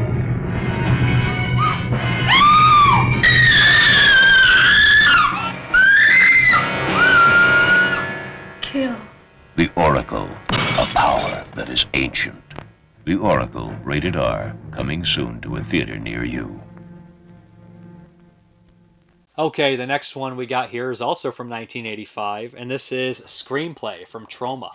Yeah, this is also on Amazon Prime if you want to check it out. It says it's in HD, but it is not in HD. And this is a super bizarre movie. I don't even know how to tell this story here, but it takes place in what, like, you know, what would it be, 50s or something like that, maybe 50s, 60s, somewhere around there. And in Hollywood, maybe it's even modern times, but they make a lot of references to old Hollywood, and it feels like old Hollywood, so we'll go with that. It's black and white. A lot of it's done in a front projection kind of style, where a lot of the stuff in the background's not there, and they just did this all in Boston and made it look like Hollywood.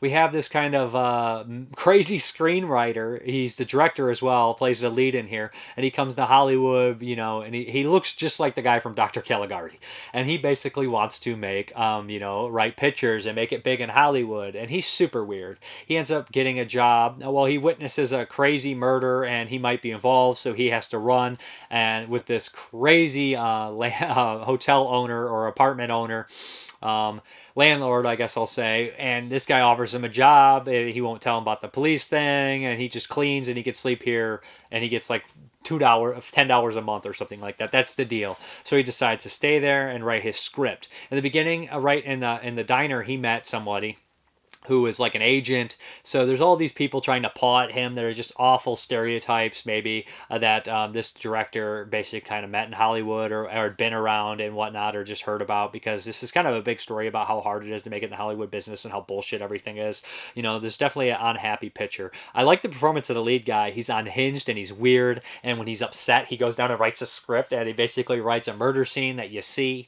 It is in black and white too, so that adds an element to it. And there's some really really punny, very funny lines in here, especially the end. I won't spoil it, just involving Hollywood, and I love that. Really, really fun. But he meets a bunch of eccentric weirdo characters, including the landlord, asshole who wants to be his publicist, an actress who was willing to go anywhere to be that actress, an ex kind of musician hippie guy who lives upstairs, who is always calling for the apocalypse in religious terms, but gives a weirdo performance as well. So there's lots of crazy stuff going on. Of course, there's a pair of cops who are after him because there starts to be murders even after the one on the roller skates. And these guys are straight kind of, one of them feels like he's like a half-assed Humphrey Bogart film noir kind of deal, gumshoe kind of after him. And the other guy's just big, tall doofus who's always firing his gun for no reason in very funny moments. So yeah, it's like all these character types in this weird kind of Hollywood world. The acting I think's fine. I think the story's really funny. I think it's very clever and punny and one of a kind and enjoyable. The commentary on here, the director talks about a lot of things about not making any money from Troma, of course, and how he had an offer from New Line but turned it down, and after that he got a bad review, and that was the end of it. And he does seem bitter, but he has a reason to be. All this stupid shit that happened to him, and this movie, I guess it's right about Hollywood to a certain extent, but it's an enjoyable movie. Unfortunately, it's his only film. It stars George Kugler or whatever. He was like made some like weird kind of independent cinema. He's got a great performance in here. He actually is the landlord, George Kugler. I can't say his name. It's a tongue twister for me. But I like the movie. I think it's enjoyable. I think it's weird. I think it's quirky as hell, and the lighting and stuff is cool how they do it. I'd like to see a Blu-ray of this cleaned up. I think it would be pretty unique of a movie, but I enjoy it. I think it's cool. It is a Screamplay. Very, very funny kind of title even, good stuff. And funny characters. I forgot to mention the old B-movie actress who wants to sleep with everyone too, so with her dog. Yeah, I like it.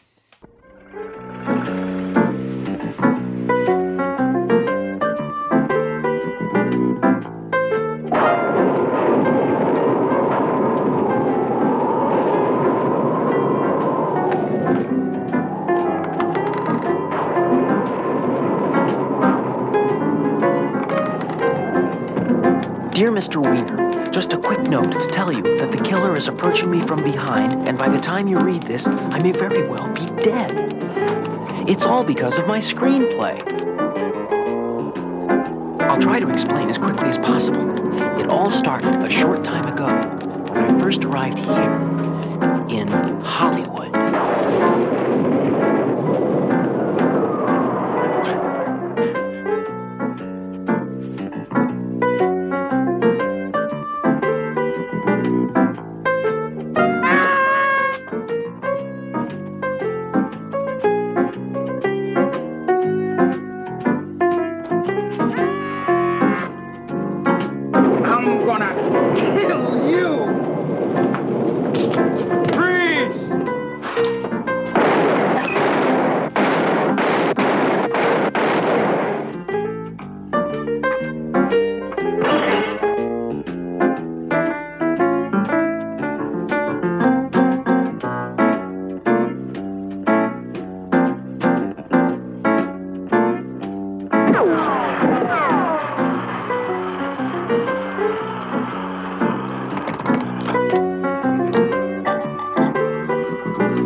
Another one here is a 1985 war classic, or super depressing classic, I'll say, and this is Come and See.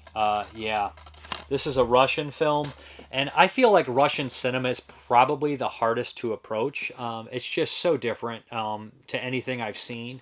When it's like Christoph, Get My Car, or even stuff like Nails and Visions of Suffering, Philosophy of a Knife, all sorts of stuff like that. Like I've always had Rasputin movie. I think maybe even that director did this one.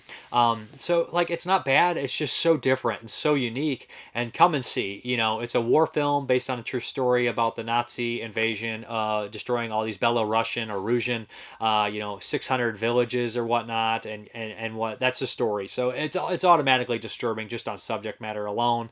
Nazis are fucking scum. They are horrible, and and what they did in World War II is probably one of the most disgusting things of all. Is the most disgusting thing of all time. One of them, hands down.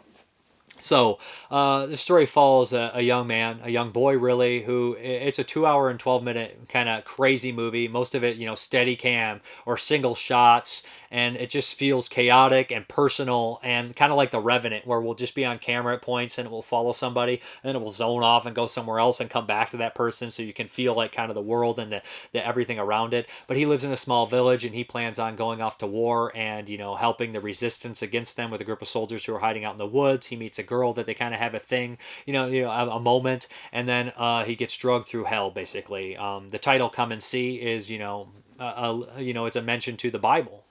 Come and see, and I saw a pale horse, and a man set upon his death. Revelations kind of deal is my understanding. Helped it. If you guys ever heard "The Man Comes Around," the Johnny Cash song uses it wonderfully, or even Tombstone, "Behold the Pale Horse." But come and see, and I saw. So the title alone is basically, maybe it's even talking to the audience. Come and see this. And this character, he digs a gun out of the ground in the beginning, and a plane flies over. So in a way, maybe he thinks it's his fault. Maybe it is his fault, seeing that gun, and the Nazis thinking, well, and that plane he constantly sees throughout the entire time. So everything horrible he's associating with that plane that he saw in the beginning. So it's really messed up and really kind of sad. So he ends up going with this resistance and being left behind. And then there's a huge bomb attack, which is super adrenaline pumping, where it's just boom, boom, boom, boom, all these bombs. And you're just like, oh my God, I can't believe it's that loud.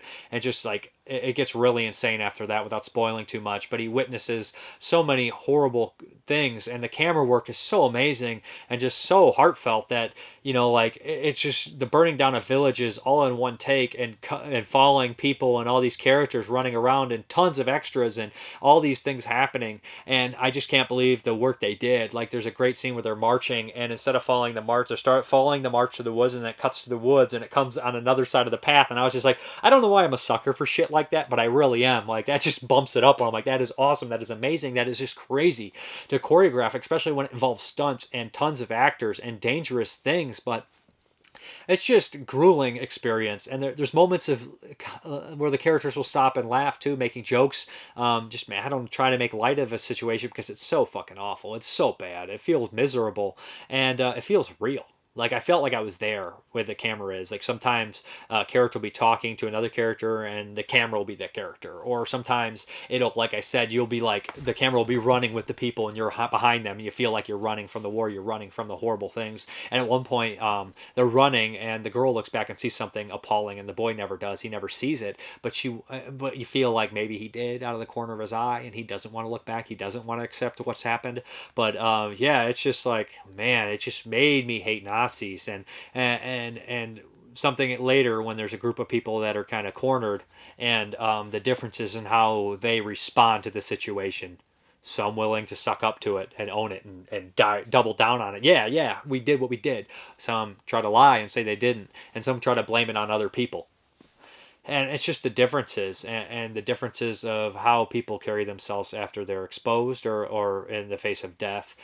Just really sad and really well made. And just the boy's face from the beginning of the movie to the end just shows the horror of war on his face and what it's done. And, oh God. Horrible, horrible stuff, but just an amazing film experience at the same time. Great, great movie. Very powerful, very emotional, very amazing. Come and see. And I just did. I watched this on the Criterion channel, and I felt like the audio was off, so I watched my DVD from Kino, which is out of print, but hold off because I believe Criterion is going to put out a Blu-ray, or there's going to be a remastering of it this month, actually February. So hopefully we'll see that on the Criterion channel, and hopefully we'll get a hard disc later on. But a very powerful film. One of the most powerful war films I've ever seen. I'd put it with something, I think it has better making aspects than something like Black Sun, The Naking Massacre, but I think I felt equally repulsed. That one feels a little more exploitative than this one. This one feels like it's legit, but it's just great stuff. That is Come and See.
Будем беспощадны.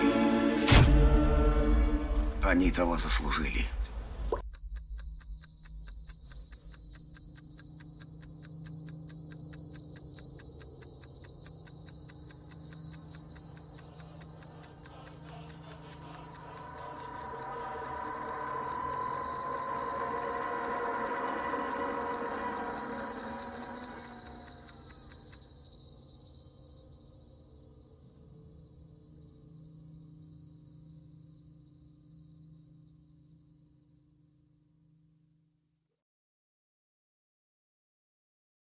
Hey guys, what's up? Here to do a few reviews for you. We got Gretel and Hansel, which just came out. We just saw it in theaters. Just came out this week, 2020. Directed by Osgood Perkins, who did the couple years ago a movie called The Black Coat's Daughter, which was actually really excellent and caused a huge buzz. And he also did The Pretty Thing That Lives in a House, which was a Netflix exclusive, which I didn't have a chance to watch. So when I heard he was going to have a movie in theaters, I was kind of excited, wanted to support him. It's a 2020 movie, so we went and checked it out. Gretel and Hansel, obviously it's going to be a take on the grim fairy tale story. And yeah, so his movies are kind of like really artistically made, and definitely art horror is what I'd put it. But this one had a PG-13 rating. It was in January, so you really don't know. You guys know that January is considered a dump month, whatever they say, you know what I mean? So here we go. I don't even know what to start. I guess I'll just start with some positives because the basic story of, Gretel and Hansel, or Hansel and Gretel, which is typically referred to as, everybody knows that story. And if you don't, then open a book or, listen to any of your parents try to scare you or whatever. Basically, the cinematography is amazing. Mm-hmm. This movie is shot so well. The choice, how they move the camera, when they move the camera, the tracking shots, the way where they put the camera when the characters are walking through the forest and stuff like that. It's beautiful. It has some of the best cinematography. The lighting and everything's great. It takes place during kind of a fall time, I believe. So the lights, the foliage is perfect. And the atmosphere is also rich and thick and wonderful and creepy. And the production design is pretty much on that level as well. Those are the main positives I would say about the movie. And the score is actually really kind of haunting, and it feels like it has a slight synth thing, but it never goes there fully, so it doesn't come across cheesy, and it's a good score and a memorable one. Yeah, it had almost like a chiptune style soundtrack to it, like at parts. But it had foreboding kind of thing at the same time, like creepy and like I said, I mean, Black Coat's Daughter, I think you should watch that one. That one's fantastic. So maybe I had expectations and you didn't. Yeah, I knew nothing about this movie. Except Hansel and Gretel. Except that it was maybe Hansel and Gretel, and then I was thinking maybe it was going to be related to the one with Hawkeye in it, and I'm like... Jeremy Renner, and I don't remember who else is in that, Peter Stormare. And yeah, I'm like, well, that's not what I'm watching, but... No, absolutely not. I really liked the movie, actually. I liked it for the most part. Yeah, I thought that the Gretel and the witch were fantastically acted. The boy was a little bit shaky, but the boy felt like the way he delivered his lines, he didn't know what any of them meant. But he, you know what I mean? Like he didn't. Yeah, it's hard with little kids. He was definitely shaky, and I just was like, didn't feel like it's not the kids from The Witch acting. Let's just put it that way. Right. I thought that Gretel was pretty solid, but who steals the show is the witch. Yeah. She plays in Sleepwalkers, where she has a great performance in that, a really wild performance. But she's tremendous in this one, very creepy. A lot of this movie there's more threats than just, the witch. And they're wandering through the forest, they come across all sorts of things. And they even do that scene, which is so typical in like any medieval movie now, where they're going to be like, oh, we stumbled across magic mushrooms and we're going to have some hallucinatory trip. I just knew it was going to happen. Mm-hmm. And it happens in stuff like Hagazusa, or even some people think the whole movie The Witch was just bad cropped and they all hallucinated. Right. But, it happens in a lot of these movies. They'll have this weird hallucination scene. I think that just, I guess anybody's going to make a period piece, it appeals to them for some reason to kind of go a little crazy with it. Yeah, I thought that I don't know. The mushroom scene was a little bit weird, I thought. Maybe the whole movie after that was a trip. But I doubt they're not doing that. I didn't feel that at all. There is a weird scene in the beginning. Like, were they chased by like a vampire or something? I don't know. I understand. I think this movie is supposed to take place in some sort of apocalyptic state. There's famine and pestilence, and I think that there actually might be some sort of like plague going on. Right. Because there's not many. I heard an interview with Osgood Perkins with Mick Gareth, and he was like, how many extras, he was talking about the scenes, like, how many extras do you want here? He's like, no extras. Nobody. Not what? No extras. He's like, this is a post-apocalyptic like cesspool. We don't want extras, Right. So it wanted it to be barren, and it is. And it's creepy. Like wherever they shot this, as you can even see in the background, the hills and everything. Like, it's just probably one of the most beautiful movies I've seen in a very long time. It was a really pretty movie. I think the forest was great. The cottage was great. I really liked the rich guy in the beginning. I thought that he was tremendous. A neat character. He's only in it literally for like 2 minutes. He looks like Robert Blake from Lost Highway. And that's also a thing here, that she kind of is a woman of her own fruition, I guess. She doesn't bend to anybody else, and that's kind of a problem, but it's also a strong person, and it plays into the later stuff in the story. Right. The one problem with the movie is, really, the story is probably... How long is the actual story in the book? Probably not very long. I mean, I don't know. I don't know if I've ever read a book. Exactly, is the problem. But we know the story, and it's basically can be told in three paragraphs, a paragraph even, 3 sentences. Yeah, I mean... So, a movie that's an hour and a half, even though people say, well, that's short, that's refreshing, especially in last year we had so many long movies, which most are good, but still, it is refreshing to see something short. It still felt a lot longer than an hour and 34 minutes. I think it felt longer, but I didn't have a problem with how the story played out. I thought it was a little bit predictable. And I think that's just because it really does kind of follow the fairy tale. There are some, like, tropes that they kind of, like, subvert or whatever. But for the most part, it's not trying to do anything, like, necessarily new. So if you know the fairy tale, you kind of know where it's going. Well, yeah, exactly. But it can be kind of like you anticipate, because you know exactly what's going to happen, and it takes so long for it to happen. Right. But there's some nice creepy moments. I don't like, it feels almost like there is a ghost element at one point. And that's kind of In fact, the final act of this movie is all kind of iffy to me, to be honest. And the way they kind of switch something around just slightly, and it's just like... I don't even... It's like they're like, oh, well, they know the story of Hansel and Gretel, so we're going to do something a little different. But it's not really needed, I don't think. And I honestly wish it would have fit to the fairy tale a little bit better. Yeah, I think the padding in the movie actually just comes from the dream sequences. There's a lot where Gretel is, like, dreaming about what happens overnight, and a lot of them are just very long, drawn out, like...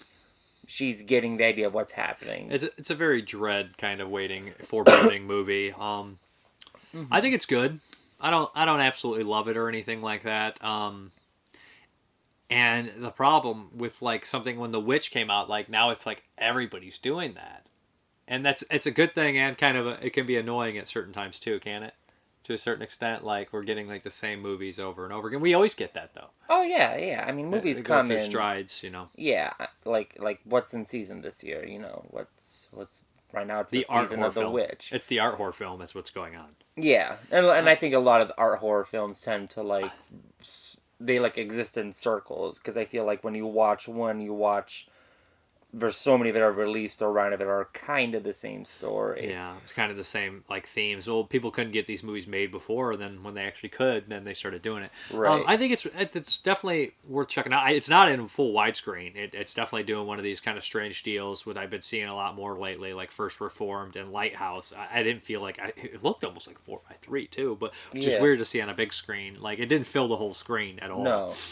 So I do enjoy the movie. I do think it's great. This is one of these things where you can look at it, and any shot from the movie would make a great painting on your wall. Mm-hmm. But the ending is a little lackluster for me. I did think that the third act was not as strong as the rest of the movie. Where are we looking at the third act? Are we looking? There's a scene where the witch and Gretel have a conversation. That scene's great. And that scene, you know, to me, I think that's like the beginning of the third act. No, I think the third act starts a little sooner than that. Yeah, it probably does start a bit sooner, but that scene I think makes the third act when they're at the table. That's a good scene. I also don't like.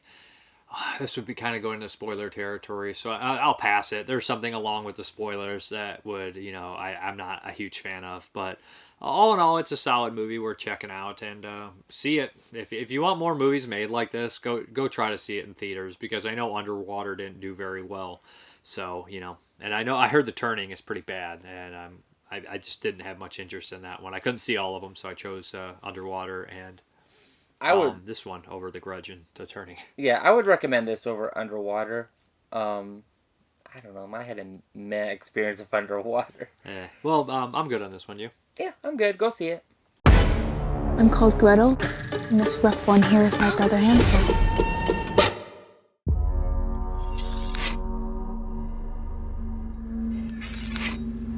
Tell me the fairy tale again. It's too scary, you know, start seeing things that aren't there. You've been turned out of your home, set out to fend for yourselves with only your clothes and your hides.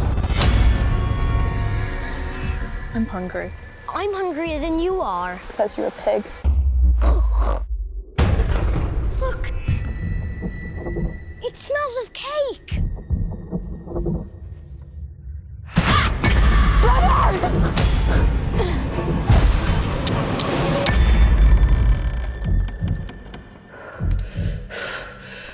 Careful with that, dear. I'd hate for you to start something you can't stop. Pleased to make your acquaintance. I'm called Gretel, and this rough one here is my brother Hansel. Ouch!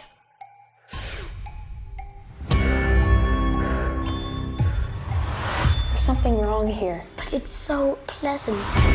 Where are all the animals? From where does she draw milk? Gretel, there's a storm coming. This is your power. To see what is hidden and to take it.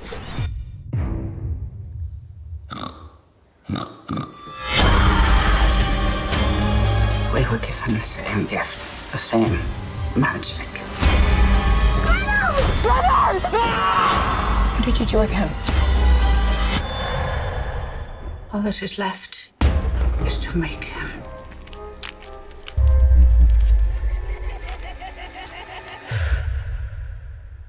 Delicious.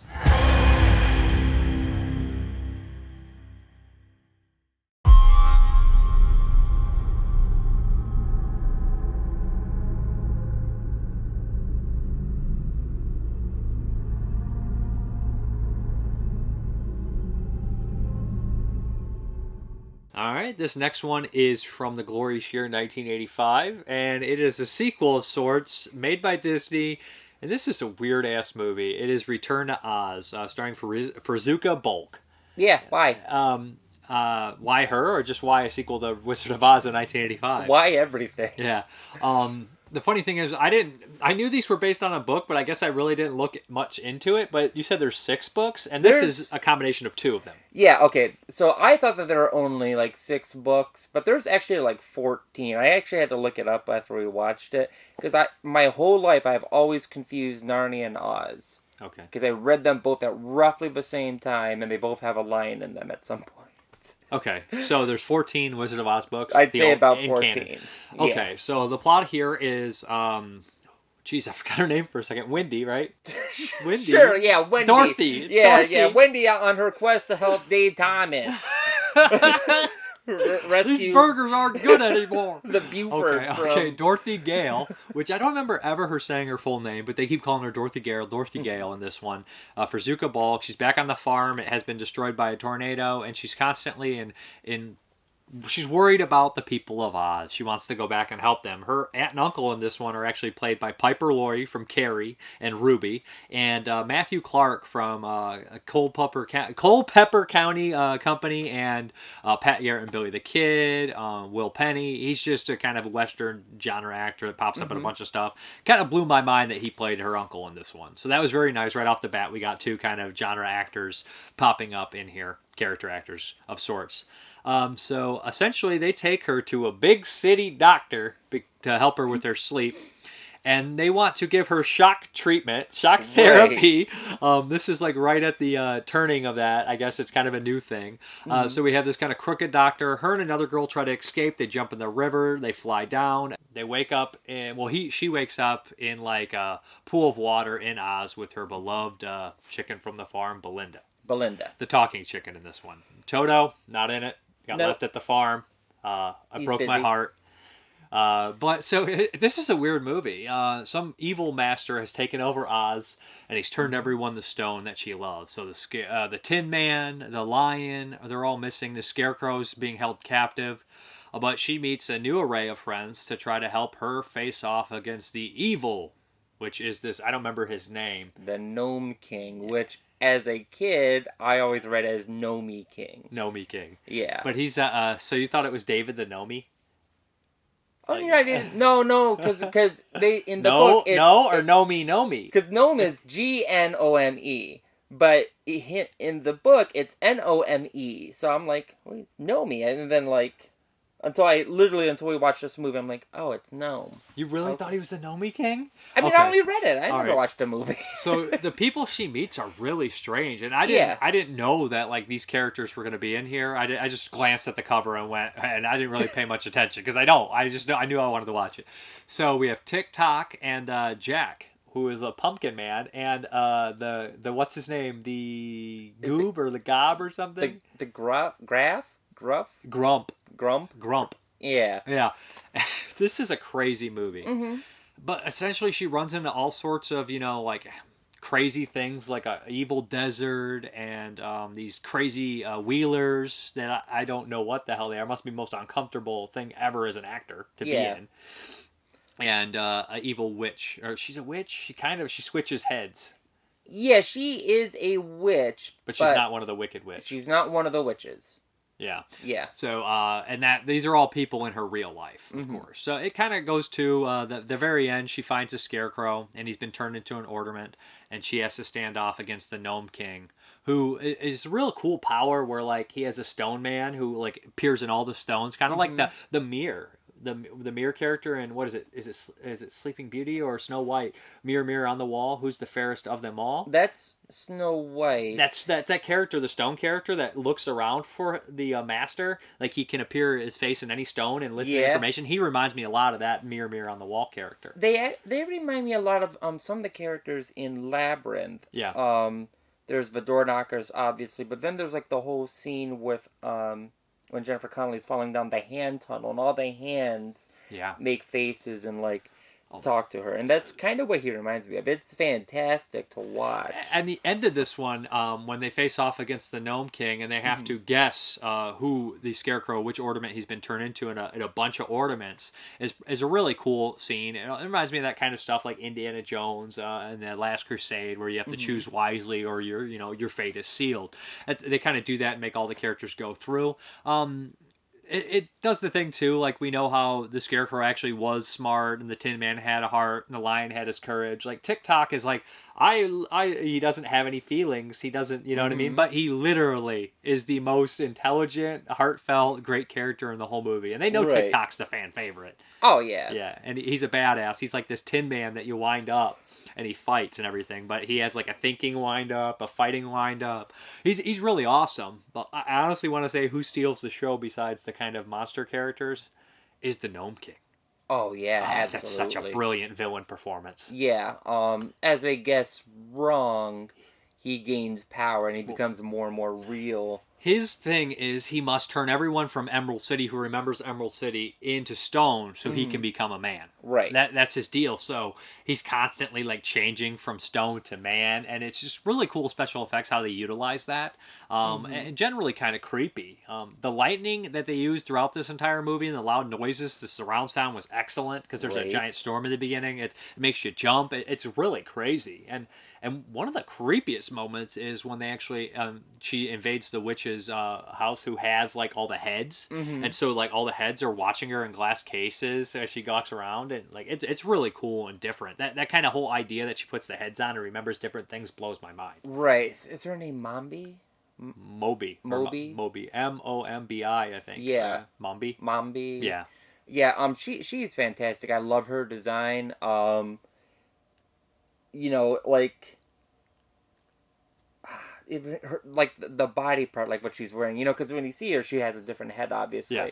It's very like a mono styled, like the way that she like has like the feathers filling out, and like her running around in the house without the head is just kind of like it's kind of terrifying. I'm not gonna lie. This is nightmare fuel. Yeah. This is definitely one of the movies that kids saw as a young age and they were terrified of.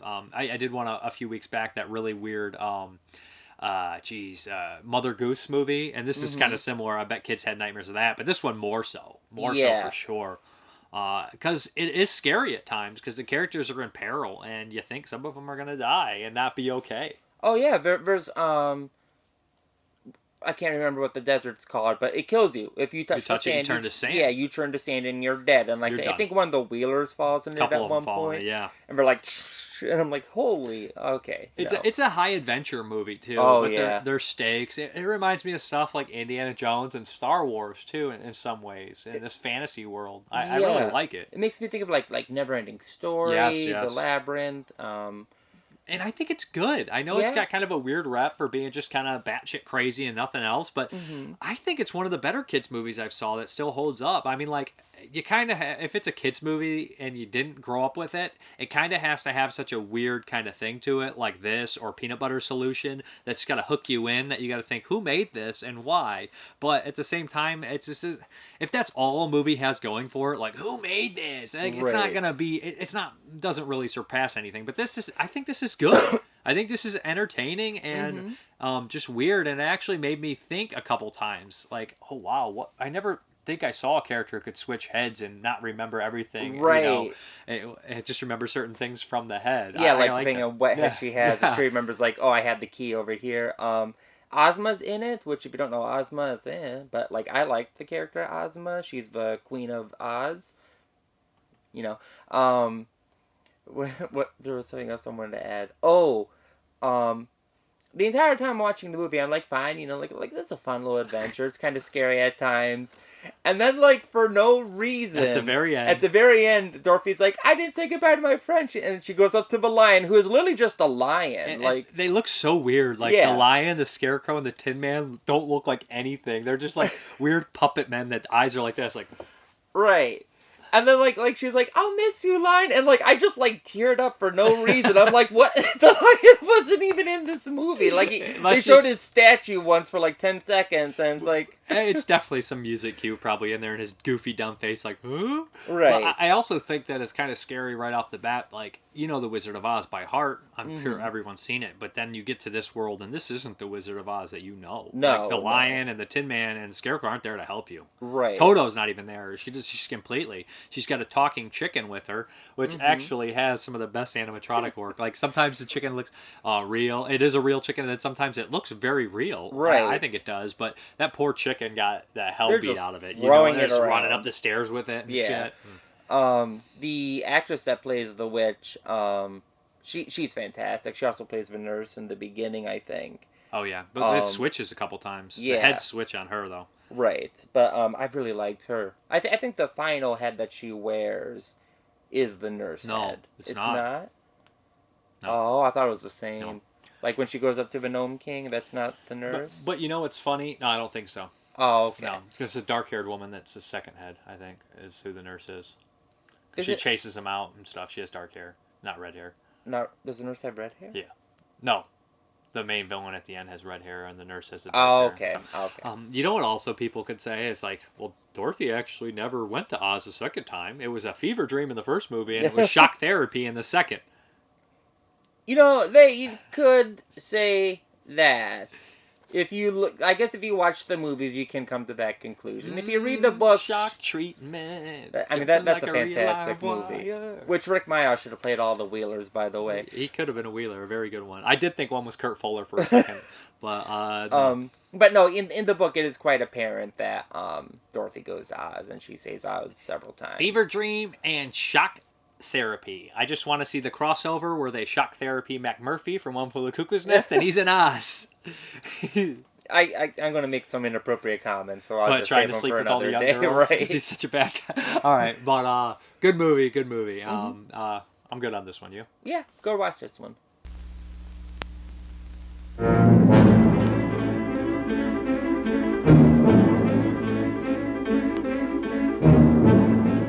This summer, Walt Disney Pictures presents a motion picture fantasy adventure beyond your fondest imagination. You'll be transported miraculously back to the enchanted land of Oz, that magical kingdom beloved by young and old for generations. It's just a yellow brick. No, Bellina, you don't understand. This was the yellow brick road. You'll share with Dorothy Gale the shock of finding everything mysteriously changed. What's happened to everybody? And you'll delight with her discovery of 4 wonderful new friends who band together against a wicked queen and the dreaded Gnome King. This is the Oz you haven't seen before, and this is the Oz you'll want to visit again and again.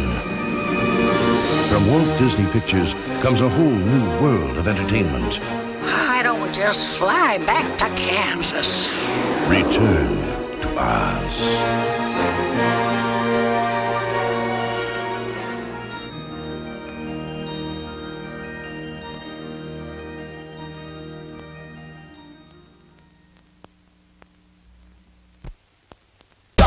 Hammer time! For all who are willing to pay the price, we invite you to go through the mirror of life.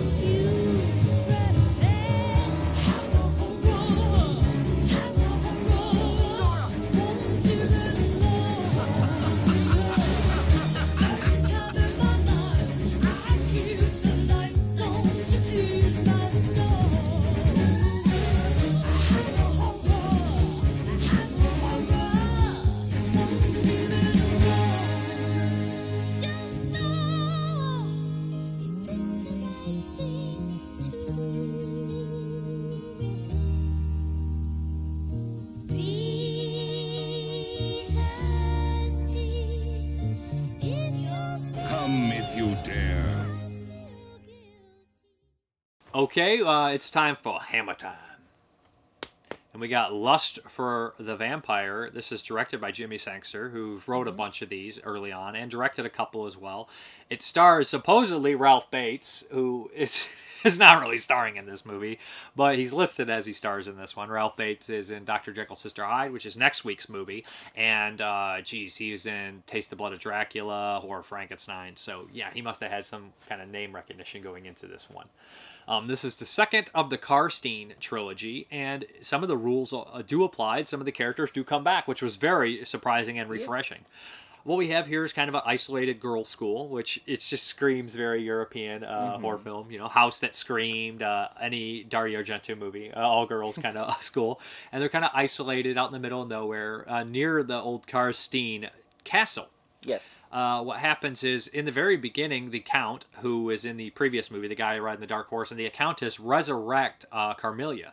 But she doesn't look the same. They kind of, like, supposedly, maybe you think that her face... I think it's just a change of actress. But they use, like, a young, pretty girl to reincarnate her, which is a cool scene. She ends up enlisting in this school. The Countess takes her over there and she enlists. Mm-hmm. And some weird kind of journalist who's also a teacher wants to go to the school. He's a real sleazebag, wants to sleep with the young girls. He ends up kind of enlisting and going there, too, to kind of spy on the girls. Gets involved with Carmilla and realizes she's a vampire. So all sorts of things like that ensue. And they're trying to cover up the crazy things happening at the school. Ralph Bates works at the school. He plays a kind of a weirdo, obsessed with the occult kind of teacher. Mm-hmm. That's the setup. Yeah, that's the setup. There are different stories in this one, I feel. There's the teacher and his endeavor story. There is Ralph Bates' story. There's the headmaster story. The headmistress story. The police story, which involves the headmistress, the headmistress, and not Mistress Master. Would it be a headmaster even if she's she runs a school? I thought it would just be headmistress. Whatever. I don't know. I haven't read Harry Potter. I did. And they have my favorite story is the father and the doctor. And that father, actually, you mentioned Labyrinth on the last movie. He actually plays one of the voices of the doors in the Labyrinth. Oh, really? Yeah. Oh, well, I'll be darned. That's nice. Yeah. But, so, like, the opening of this, like, we have, like, Carmilla doing her kind of lesbian thing and, like, you know, killing girls here and there. And you don't realize, you never see who actually it is. But, yeah, because they kind of point out that you think somebody might be going on. Mm-hmm. But I called it after a little bit. I said that, and they do a twist with Ralph Bates, which I thought was really kind of cool. Even though it's a little obvious, but I liked what happened with him. Like you said, your favorite plot point is the father coming to look for his daughter, which doesn't happen a lot in these Hammer movies where somebody's like, so-and-so, you know, a new character comes in. Well, it happens a couple times. Will come halfway through. I think Van Helsing comes halfway through a Horror Dracula, so like that 30-minute mark. So this character comes in, this father, and he doesn't believe what happened to his daughter because the headmistress wrote all this fake bullshit, and the Count, who's kind of lurking around making sure everything goes right, he is acting as a doctor. Right. So every time somebody dies, he just says, heart attack. Right. And he does his best Christopher Lee impersonation. Yeah, You could tell they wanted Lee so bad for it. They even do the red eyes at one point that he has in Dracula. But it's very funny. Like, anybody who dies, he's like, heart attack. Yeah, they can be decapitated. There's a young 10 girl, like young 16-year-old girl, and he's like, heart attack. And like he signs a death certificate. So it smells like bullshit. This father was out to sea or something. He was away on business. So when he comes back, he realizes his daughter's dead. He goes back to his castle and he gives some of the best speeches to this headmistress. And she's just like, she's pulling a Mel from Sleepaway Camp where she doesn't want her business to be ruined. And like in Sleepaway Camp, like kids are ended up dead left and right. The guy gets burned and he's trying to cover it up. He's sliding money in people's pockets. It's like, you're trying to ruin me. And this is basically what she's doing. She's like trying to cover it up, even though she's taking the advice from these two creeps, the Count and the Countess, who are clearly not on the level. And, but vampires walk around in the day in this one too. Yeah, and they did in Carmilla too. Yeah, in Vampire Lovers. Yeah, which is the first one.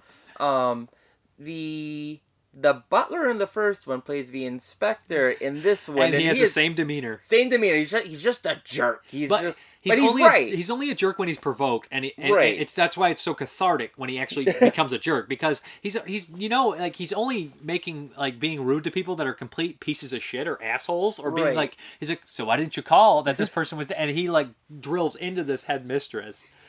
She's crying, okay, I'll do what the law. But she's a horrible person. She is a horrible person. She's trash. The gym teacher, she's like, oh, we should tell the authorities, like, immediately when the girl's gone missing. The headmistress is like, oh, I don't know. You just opened up. She'll be back. She's off of a boy. She's like, no, she's dead. We could have found her. for 2 days. Right. And when the inspector's like, you didn't say anything for 48 hours. It's brilliant acting performance. We're kind of going all over the place. This review is probably not much use to anybody that hasn't seen the movie. It's a fun movie. I really liked it. It is a good one. I do think Vampire Lovers is a little better. Vampire Lovers is one of Ingrid Pitt. Yeah, and I wish Ingrid Pitt returned back for Carmilla. I wish that Ingrid Pitt returned because I really do like her. We're on a hot streak right now. Yeah, I would say the one thing that I did not like about this is that I didn't like the writer. And the main guy. He has no redeeming qualities as a character, as a human being, and the way that his story ends, I'm like, should have killed him.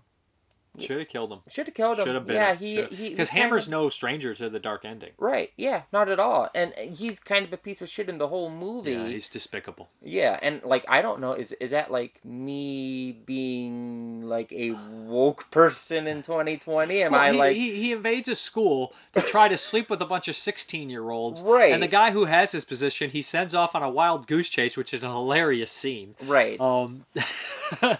But geez, who plays the gym teacher? She was in another Hammer one that I can't remember. I like how she looks. I think she's very unique and attractive, and I just can't think of who she is. She was in another one we saw. Didn't you say she was in a witch one? I don't know if she's in the witches. There's only one witch one. I can't remember. She does look familiar. Yeah, she's in another one, but I can't exactly remember. I would recommend this one. I really like it. I think I'd come in at a 7.5 out of 10 on it. I'd give this one maybe 4.5, and I would, honestly. I really did like this one. Aside my misgivings with the writer, because he is a terrible character, every other character in this is just so much fun. Even the knockoff Christopher Lee guy is fun. Heart attack. And, it's like, okay, sir, you need to chill out. He's actually in a movie with Christopher Lee and Peter Cushing, too. That's terrible. Yeah. Is he in... Matt Raven, I think is his name.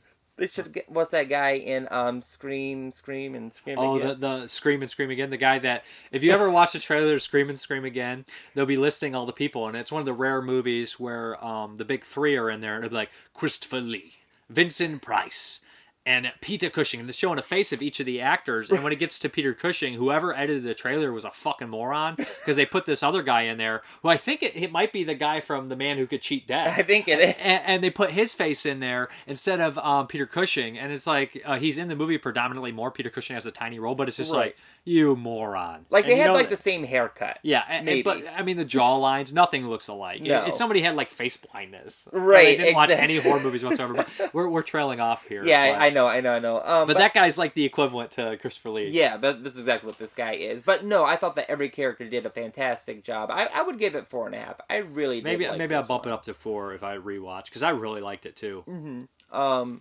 And really, I think that the scene with the father speaking with the headmistress, I think makes the movie, because that is just... I was like this the whole time, and then when it was done, I said, that was the finest piece of acting I've seen in ages. So, like, literally, it, like... Because he attacks it like a Columbo, or like a Columbo, where he's like, so you're telling me that you did... Like, he on the way there, he was thinking of everything to say to this woman, and when he got there, he didn't fucking miss a line. It was perfect. It was perfect.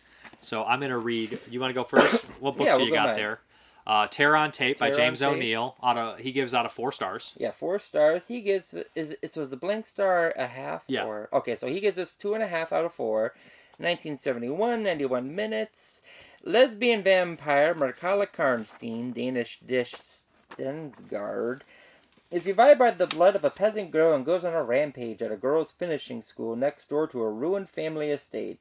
This colorful, somewhat contrived sequel to The Vampire Lovers has lots of needlessly goofy touches, like a pop song called Strange Love droning on during a sex scene, but it has a spirited cast to a clever ending to recommend. A TV title To Love a Vampire. Forgot about the pop song. It's all psychedelic and the crazy colors. I was like, I'm glad I'm not high right now. So this one is Creature Features John Stanley, and he rates out of 5 stars, and he gave it 3 out of 5. In the wake of the success of The Vampire Lovers, a blatant, why am I so dumb when it comes to that mean? Amalgamate game? It's a word that if I hear pronounced out, you say it, I'll know it, and I'll feel dumb. I never know. Amalgam. Amigame. I don't know that word. Never do I. Amigame. I feel like if somebody else said it, I'd know it. Of lesbian love and vampirism. Hammer produced this sequel in the Karstein series, utilizing characters created by J.S. Lee Fanu, although any relationship to the original book was abandoned for commercial shock and gore horror. A girls' finishing school next door to Karstein Castle provides the perfect setting for dozens of nubile women exercising in flowing white robes and some exercising lesbian contact with a girl named Mrparka. Jimmy Sangster directed Tudor Gates script without subtlety, which forced U.S. distributors to cut heavily. I don't think this one's nearly as sleazy as some of the other ones. No, I mean, there's a little bit of nudity. Yeah, but it's not like Vampire Lovers or Countess Dracula. Is it Amalgam? Amalgam. It is Amalgam. Oh, I'm such a dummy. Weren't you watching a movie that Jimmy Sangster did? No, Freddie Francis, who's a Hammer guy too. Freddie Francis. Doctor and the Devils, which is spectacular. Is that what you... Okay, because Yeah, I think they did an interview of him. I was cooking dinner. I wasn't watching it. Okay, so... All right, I was just curious if I was remembering the same thing or not. So next week is Dr. Jekyll, Sister Hyde. I'd recommend this one. We were on a good streak. We had, Vampire Lovers, Vampire Circus, Countess Dracula, Lust for the Vampire, and I remember liking Dr. Jekyll, Sister Hyde. We're on a vampire kick, aren't we? And I don't even like vampires. And we're... Because we're even the good vampire ones, the latter, I like the Christopher Lee vampire ones. Yeah, well, we haven't seen any of the Dracula yet. In a while. Yeah. I don't think we've seen the 70s Dracula. Mm-mm. We got Dracula 1970 AD coming up. What year are we at right now? 71. 71? So we got to Sister, Dr. Jekyll, Sister Hyde next, and then it might be a Dracula. When does Hammer end? What year? 75, 76. Oh, so we're nearing the end then, aren't we? To the Devil, a Daughter is the last one we're going to be covering. We're not doing any of the ones that came out later, and we're not doing the TV series. Yeah, no, because we have a different project for you we have guys. that other project, which I'll put the links below for that one too. Yeah. But I'm good on it. Tarantula. All right, we're out. Okay.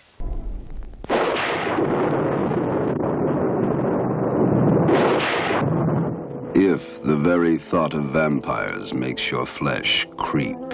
We call them the undead, sir. They're vampires. If you think all vampires are ugly creatures of the night, then you're in for a shattering surprise.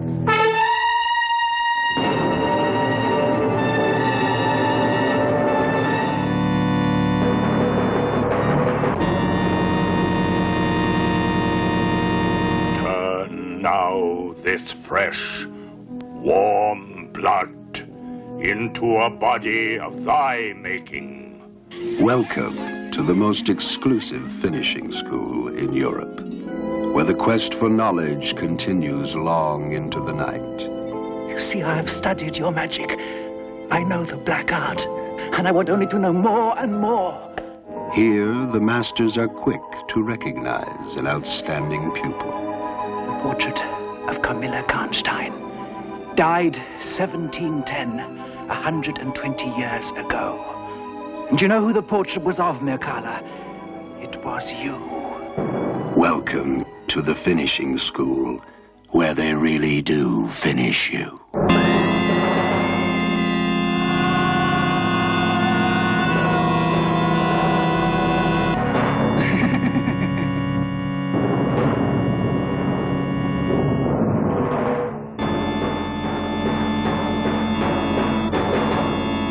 I spent the whole of last night going through Giles's researches. And believe me, they are powerful evidence. Evidence? Of what? That you are a vampire. You say that. And tell me you love me. Prove to me that you're not. Love me. Silently stealing, so concealing, two hearts suddenly feeling.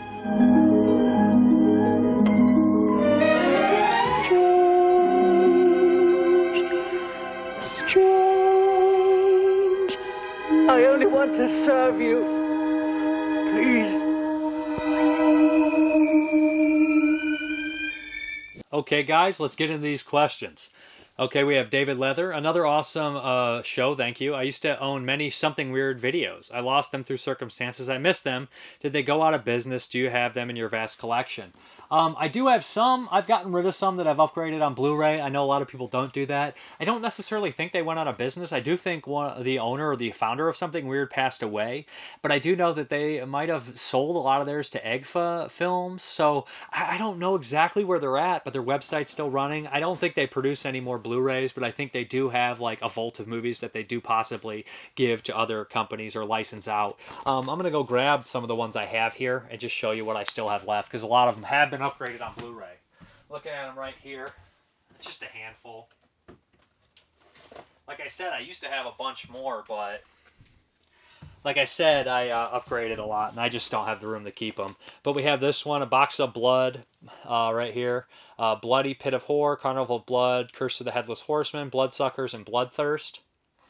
I'm not going to do the whole like cut in on them, but what else we got? We got Drive-In Double Feature to Defilers and Scum of the Earth. Scum of the Earth, come on. I know people mention how much they hate Rob Zombie, so that one's for you. We have the Andy Milligan Double Feature, The Ghastly Ones, and Seeds of Sin.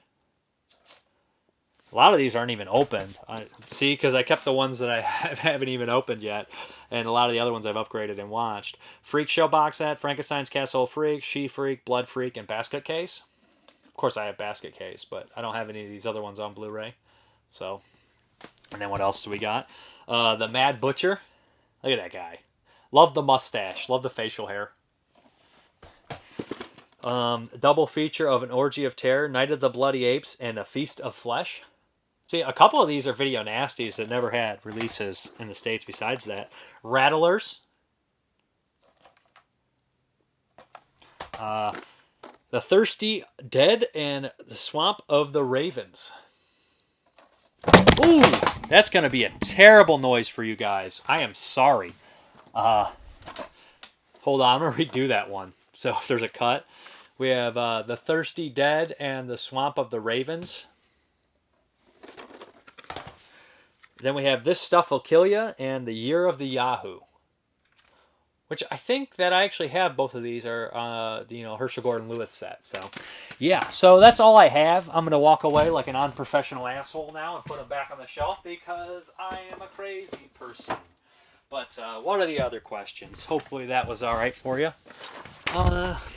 We got Temple Tapas. Would you say that your opinion on Scream is a horror movie with the worst legacy, imitators, and influence? Would you say that, in your opinion, Scream is the horror movie with the worst legacy, imitators, and influence? I can't remember. You might have said something like that before. I don't know if I said that, but I most certainly agree with it. Scream's a great movie. Scream's a classic. Obviously, Scream's proved itself. But people are like, it saved the horror genre. And what horror movies did it make afterwards that were good? I'm not saying that, people say Friday the 13th, they never say it saved the genre, or Halloween saved the genre. It changed the genre. And Scream did the same too. Okay? It rejuvenated the genre. Maybe some people didn't want to watch horror movies until Scream came along and then they were sucked into it. But I think that the majority of movies that were directly influenced or imitators of Scream are fairly garbage. And I think that, I'm going to say this and it's not going to sound good, that so many independent filmmakers that's favorite movies Scream tend to make the same movie over and over again. But everyone does it, I guess. But I don't like those I don't like bloodless nudity with bloodless slashers without nudity that are boring. You need to be like, if you're going to be on a budget and you don't have a great story, you need to suck the audience in with some exploitative elements. I'm sorry. I know that sounds maybe trashy or anything, but that's the truth. If you ain't got the money, you need a crazy idea, a crazy way to make movies, or something that just exploitative that will get people in their seats. And, Scream imitators that are $1, they don't have that.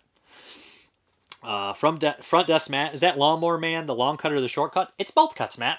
Both cuts are on the disc. The 2-disc. Zach Nolan, my top favorite giallos: Deep Red, Tenebrae, Don't Torture a Duckling, Torso, The House of the Laughing Windows. What are some of yours? Well, you got two of favorite mine on there. You got Tenebrae and Don't Torture a Duckling, two of my all-time favorites. I would add to that list, What Have You Done to Solange? I really like. I don't want to... Bird with the Crystal Plumage is a pretty solid one as well. But usually, Don't Torture a Duckling and Tenebrae are my two favorites. And then like stuff like What Have You Done to Solange is probably another one that I would highly recommend that people don't really pick up as much. Oh geez, I'm trying to think. Like there's ones I like, tons of ones I like Who Saw Her Die or whatever. What Have They Done to Your Daughters? But it's not the ones that I would put in the caliber of those other ones, to be honest. So like I just don't want to spin them out like that. I would the one I would put What Have You Done to Solange with those ones. Not as good as those ones, but I like that one. Maybe it's just a soft spot for me. Nick Mua, another great episode, Dave. But did my eyes deceive me, or did Jeremy look a bit tired? Are you working him too hard? Well, the thing is, Jeremy works third shift. So sometimes it'll be early morning or like earlier for him, and he'll get up and do these reviews for me because he's a nice guy. So if he looks tired or off, or, we're on two different schedules. So if I'm like, yeah, I'll hyper, and he's like, kill me, please. It's because we work different shifts. Would you ever use a smartphone to shoot a film you were directing? Yes, I would, because I'm not going to be the DP, and I've seen some of the movies made with smartphones on a low budget, and they look a lot better than a lot of other people. If they know what they're doing, then they can make a good-looking movie. I've seen people badmouth smartphones and then turn in a pile of shit that looks like dog shit, and it looks horrible. And they're like, oh, I don't use a smartphone. Well, what are you using? Fucking fruit by the foot? Because your movie looks worse than that smartphone, so hey. Whatever. As long as it looks good and it gets you it depends what you want to do. I'm on a budget. I would use the smartphone. If you had enough money to start your own production company, what would you call it? I don't know. I definitely maybe. I probably would, like the movies I made, I just would call Mrparka Productions or something like that. But if it was going to be a production company, I'd probably want something a little more professional. I'd want a partner, and I'd have that partner and me. We'd come up with something together that sounded moderately professional, but also catchy. So, see, I wouldn't want to determine that right off the top of my head without, having someone as a partner in that kind of element. But let me think. I might even name it after something. Maybe just like two directors or something like that. I would want a George Romero reference in there sometime. Or like maybe just Bloody Romero. Because Bloody Sam Peckinpah and George Romero makes Bloody Romero Productions. Something like that. Or Bloody George. Something. Answers. Last time I asked you what is the most heated argument you've ever gotten into about film. So here we go. Answers. Viper Rose 1978. You guys threw a bunch of questions at me, so this is going to be a while. So if I get dry mouth or I'm mispronouncing stuff, forgive me. But yeah, also people are throwing some shade. There are some hot takes. There's some bold horror statements here. Shockwave's reference there. But Viper Rose 1978. Got into an argument about which of the Romero trilogy is best with my brother a long time ago. We almost came to blows. I always pick day. He goes with night. Nick Mua. Very embarrassing. That's kind of night and day are the two. I think Dawn's probably the fan favorite too. So it's crazy. Day's my favorite. Nick Mua, very embarrassing example, but I got into an argument with someone in my teens that Roland Emmerich's Godzilla was an excellent film. Yikes, how dumb I was. Justin Moravik, when someone told me the guy at the end of Oldboy cutting his tongue off was random and made no sense, then admitted to not really reading the subtitles, I was pretty annoyed. Sounds annoying. Damien Zygote, Amish Devil. Cameron Scott, whether or not the Blues Brothers was a musical or not, I was on the side that it was. I won the argument by sheer stubbornness, I think. I think it counts, right? There's a bunch of musical numbers in there. Peter England, Cameron Scott, even... he's replying to Cameron Scott. Even Oh Brother, Where Art Thou is a musical. Sadie Tate, Any and Everything About Mulholland Drive. Nick D. Hunt, The Village, arguing about The Village. William Adcock, whether the original Night of the Living Dead was explicitly written as being about racism or not. It's a good one to argue about. Carilla Waring got blocked and removed from a review site by the owner over my love of Serbian film. He thought it was a disgusting portrayal of child porn and he refused to see any other viewpoints, so he just blocked me and removed me from the site. Matthew Ham, Carilla Warning, sounds like the owner of the site can't handle the truth. Johnson Doe, The Wicked Witch of the East, bro. People keep posting this video, these two guys arguing about it. John Lauterbach, I once got into the LSD-fueled argument over the film Unbreakable that lasted for about 12 hours, leading to taking more acid in the morning, seeing the first showing of the next day. Literally a 12-hour argument. The premise was whether or not the movie should be the beginning of a franchise or just a standalone. When we went on and saw the movie, trying not to fall asleep and totally fried, we realized that not only was my side correct, that the movie should stand alone, but also fuck that movie as it was boring as hell. The ears would not treat our conclusions so kindly, though. I still haven't seen the sequels. Lee Bishop, having to explain to people that Jason Voorhees isn't a Deadite and how and why Jason Goes to Hell and all the New Line films aren't canon to Friday the 13th. I remember my friend Jason Lindbergh tried to tell me that Brides of Dracula wasn't canon in the Hammer Dracula series. I was like, it's canon.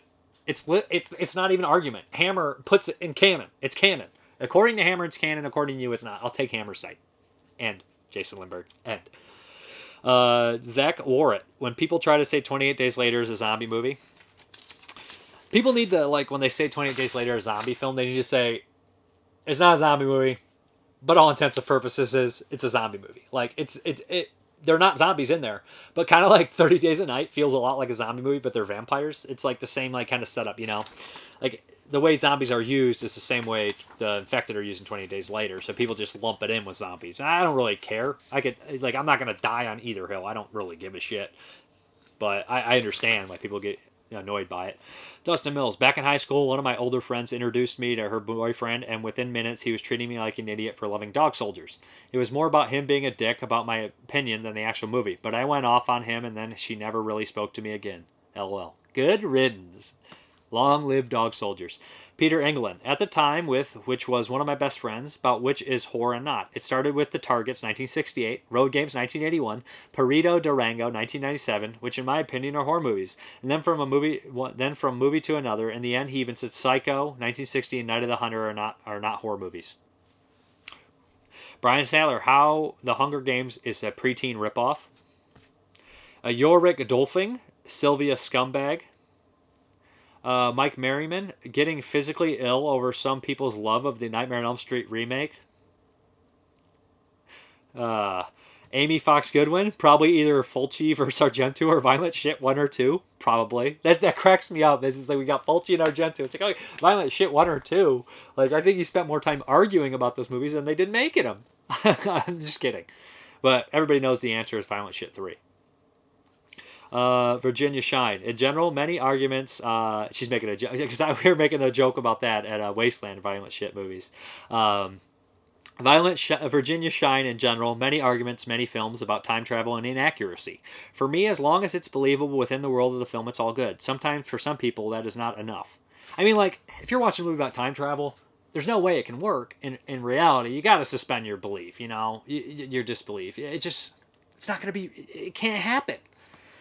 Unless somebody really knows how.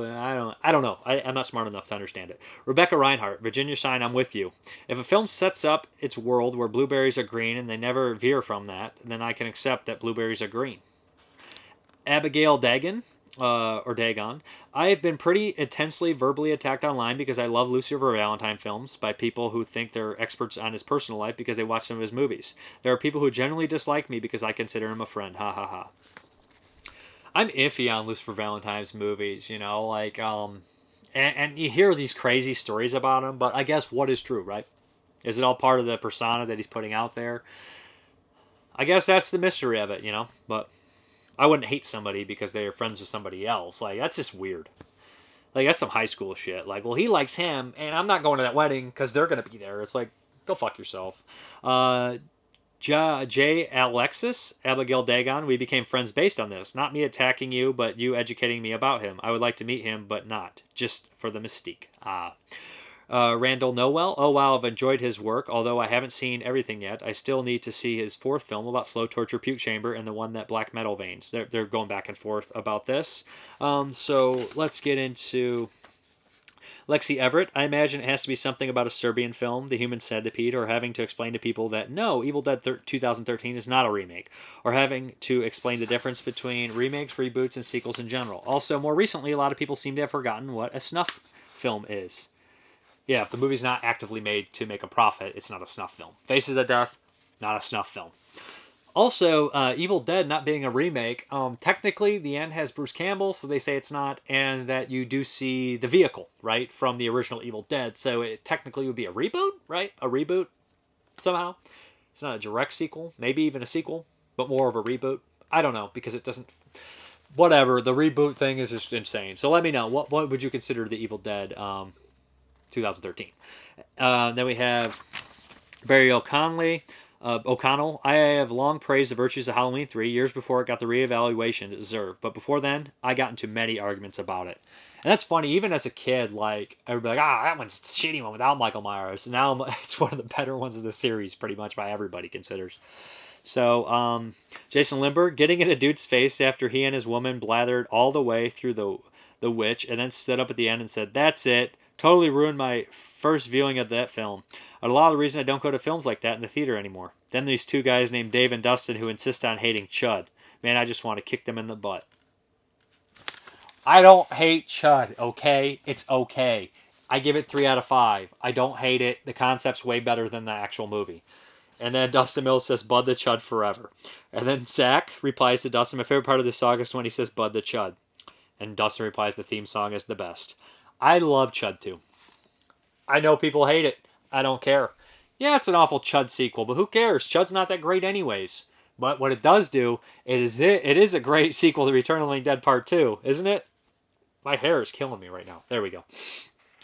And then we have David Morvan. Whether or not one of the zombies in the movie Demon Warp was wearing a Meet the Resident shirt, they clearly are, but someone was in denial. We rewound it like 26 times. You woolly bastard. Scott Shermer. Contact. I loved it. She hated it. I told her she wasn't even human. Matthew Ham. My most heated debates revolve around movies and how they have to turn a profit. People forget it's called a movie business for a reason. Anthony Padilla. Is Jaws a horror movie? Seth Poland almost fought a dude during the final scene at Rambo 4. And Jason Lindbergh wants him to elaborate. So I am going to read this because it's very funny. Seth Poland, a bunch of high school age girls in a row in front of us had been yakking the whole movie and on their phone saying all the typical shit. This is stupid. This doesn't happen in real life. To the stuff that absolutely happens in real life. Just being genuinely obnoxious the entire time. I got fed up during the final scene where Rambo heads home and told them to shut up. They got shitty with me like who am I to tell them to stop talking in the movie. I told one of them to get knocked up.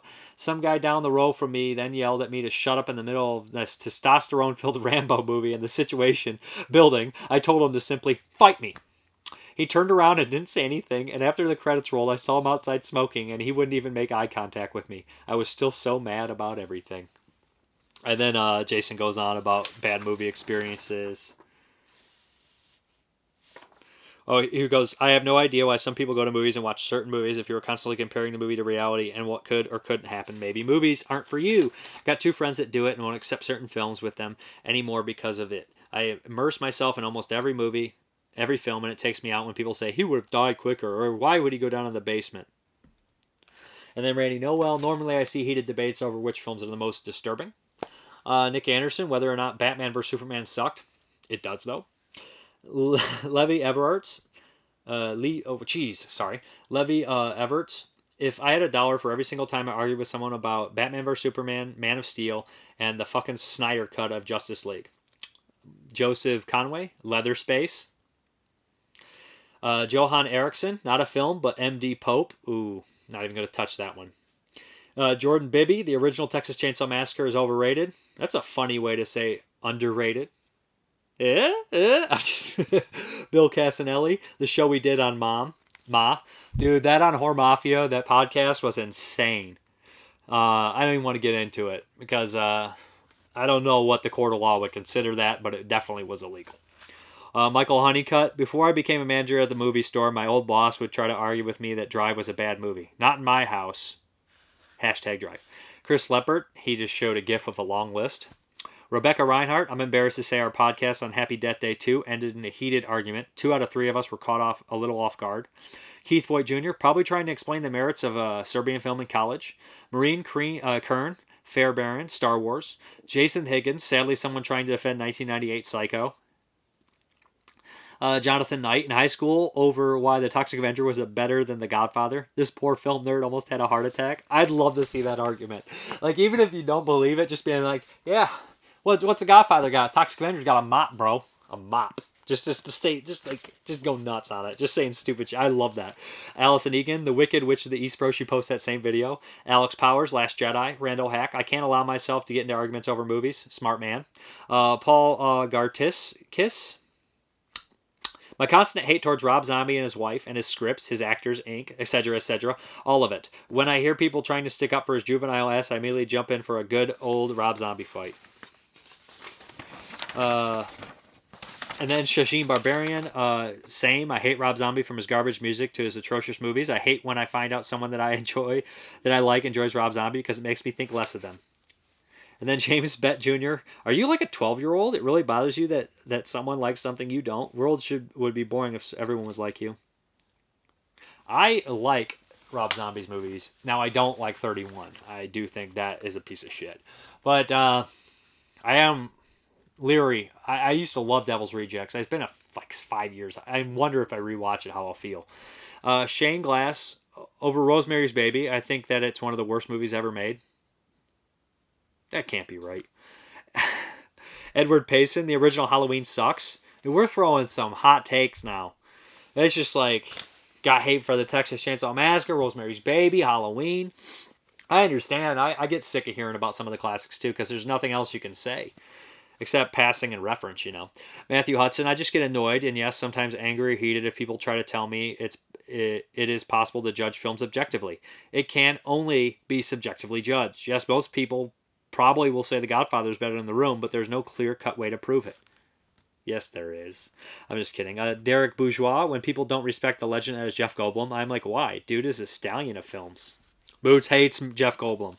Lacey Lou, well, I think the most heated anyone ever came at me was about my review of Strangers Pray at Night. I got told to eat a bag of dicks, lol. Ben Galagos, whether or not the Babadook was exponentially and overrated, I argue that it was. Courtney Wyatt, I've had a friend tell me they would fight me to the death defending Shelley Duvall as Wendy in The Shining. I'll sanction it. Let's get that fight going. Matthew Cantor, how Brimstone is not a horror movie and was very boring. It's a horror movie, Matt. I'm just kidding. Glenn D. Witherington, trying to explain that I don't like The Shining. Will Cardell, and then he's upset about it. Jeremy R. Wicked Witch of the West is not evil. You can never convince me otherwise. Fake news. Oz had the game. Matthew Hudson, Jeremy R. I'm sure Glinda fried a couple munchkins in her day too. The director of Wizard of Oz during my summer stock days, trying to explain that the munchkins would be wary of all witches.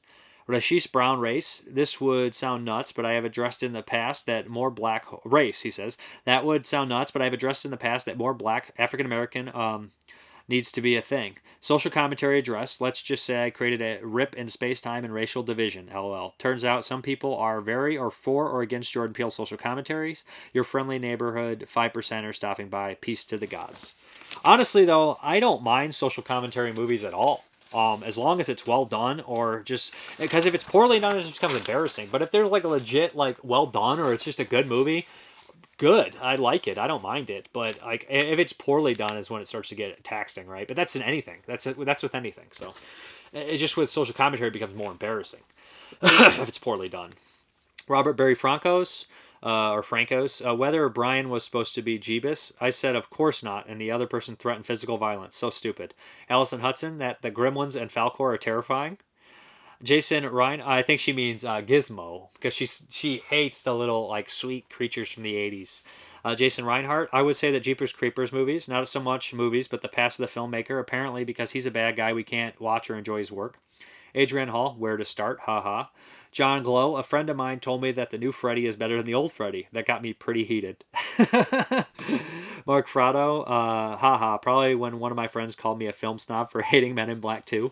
Alexis Gonzalez, my not wanting to watch Buffy TV show due to not liking the movie, it led me to being physically threatened while safely behind a keyboard, lol. Also, over my refusing to watch Ghostbusters 2016, since I considered it feminist propaganda, and more recently being mocked over liking the 30th anniversary edition of Night of the Living Dead, and the Night of the Living Dead weekend fan page. I haven't watched the new Ghostbusters. I don't, it's not because I think it's feminist propaganda, I didn't hear many good things about it.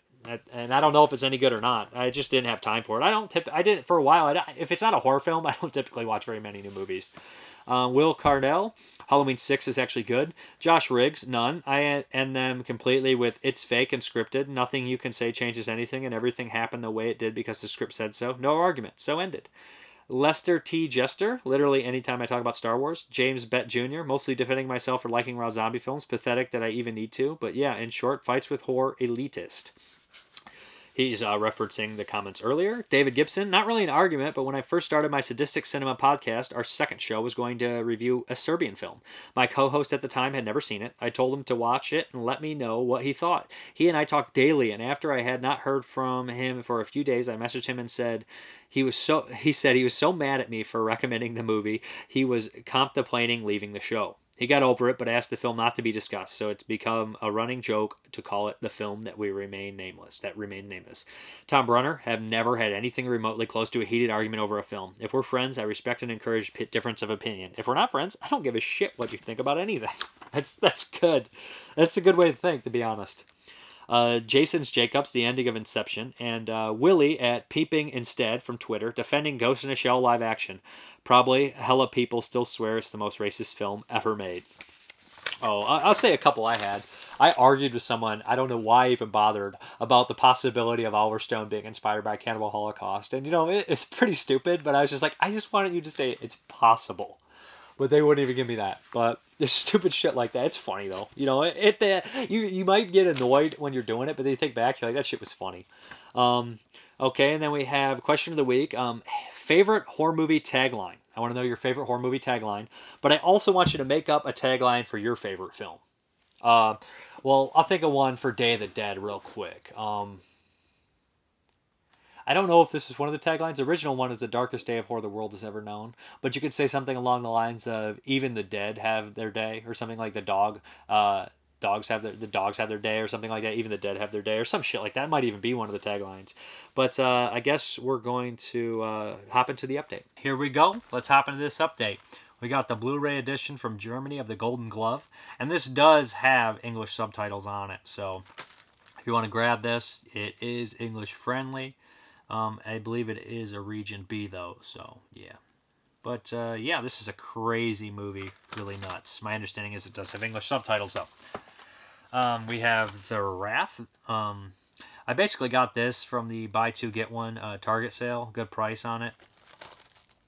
A gore fest with a good story will have you squirming. This is on Shudder if you want to give it a spin before you buy it. So yeah. Then we got Bloodline. It's also one of the buy two get ones. I don't remember if it was Amazon or Target, but I heard decent things about this one. I heard it's kind of Giallo-like, so why not? Then we got Freaks. Heard good things about this one. Emile Hirsch, Bruce Dern. Yeah, now we're talking. A dark, thrilling sci-fi ride. Again, buy two, get one. This one was also, man, that reflection is terrible. There's a lot of glare because the light's in a bad spot. Portrait of Andrea Palmer. I actually did see this. It was like a private screening at Cinema Wasteland. Yeah, this is like a porn film, but it's like got some film elements to it. It plays a lot like a horror movie at the same time, but it's an interesting movie. The Wind, Demons of the Prairie. These are all like the buy two get ones, so I got good prices on them. This is IFC. Heard good things. This came out. Heard mixed things. Let's be honest, but it came out last year. So then we got a Dark Song. Heard lots of good things about this one, but I never did get a chance to watch it. I think it came out a few years back now. Again, the Shout Factory release. It's supposed to be pretty good. Then we got Big Trouble in Little China. I had two $10 vouchers from Shout Factory, so I ordered this along with some pre-orders. Classic movie. Been a while since I watched it. Love that little meatball guy in there. Yeah, but this is special edition. Got a bunch of special features on there. Can't pass that up. Then we got another Shout Factory or Scream Factory release. Body Parts with Jeff Fahey. I actually reviewed this one on a bootleg Blu-ray a while back, but that's my rule. If I bought it on bootleg, I got to buy it when it comes out. So, yep. And plus, I do like this movie. It's a cool movie by Eric Red. Then we got Let's Scare Jessica to Death. This is one I've never seen, and I hear good things constantly from it. From anybody from Elric Kane to Kat Ellinger, they always reference this movie. I respect the hell out of those people, so I really need to watch this one. It's supposed to be an atmospheric horror movie at its finest. Then we got some Vinegar Syndrome, Zombie Island Massacre.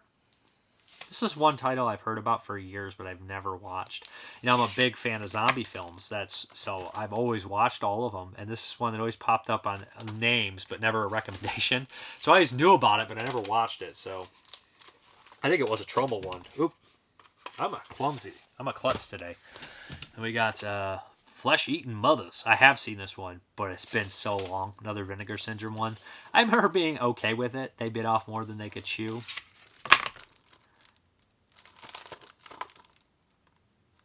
There's got to be a couple of genre actresses in this one, isn't there? No, I don't know them. I figured like they'd get somebody like a Brink Stevenson here or somebody like that, you know? Ooh, man. I need a real better setup on this, right? Then we have 1001 Erotic Nights. That's a nice one right there. Nice cover. Looks very good.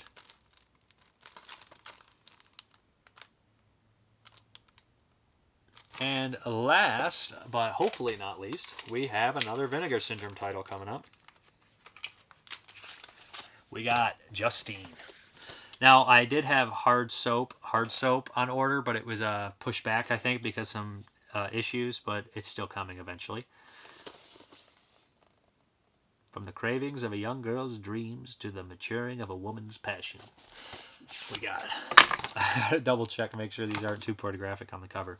But Vinegar Syndrome, I got to really start watching a lot of their back catalog. Like I said, I've been trying to watch as many as I could. But yeah, that's Justine. I guess we're going to hop back to the video, guys. All right, we got a Patreon shout out to Travis Wright. Thank you very much for your donation. I appreciate it very much. And shoot me a message if you have any comments or concerns, man. Okay, guys, thank you very much for watching. And as always, you guys have a good one.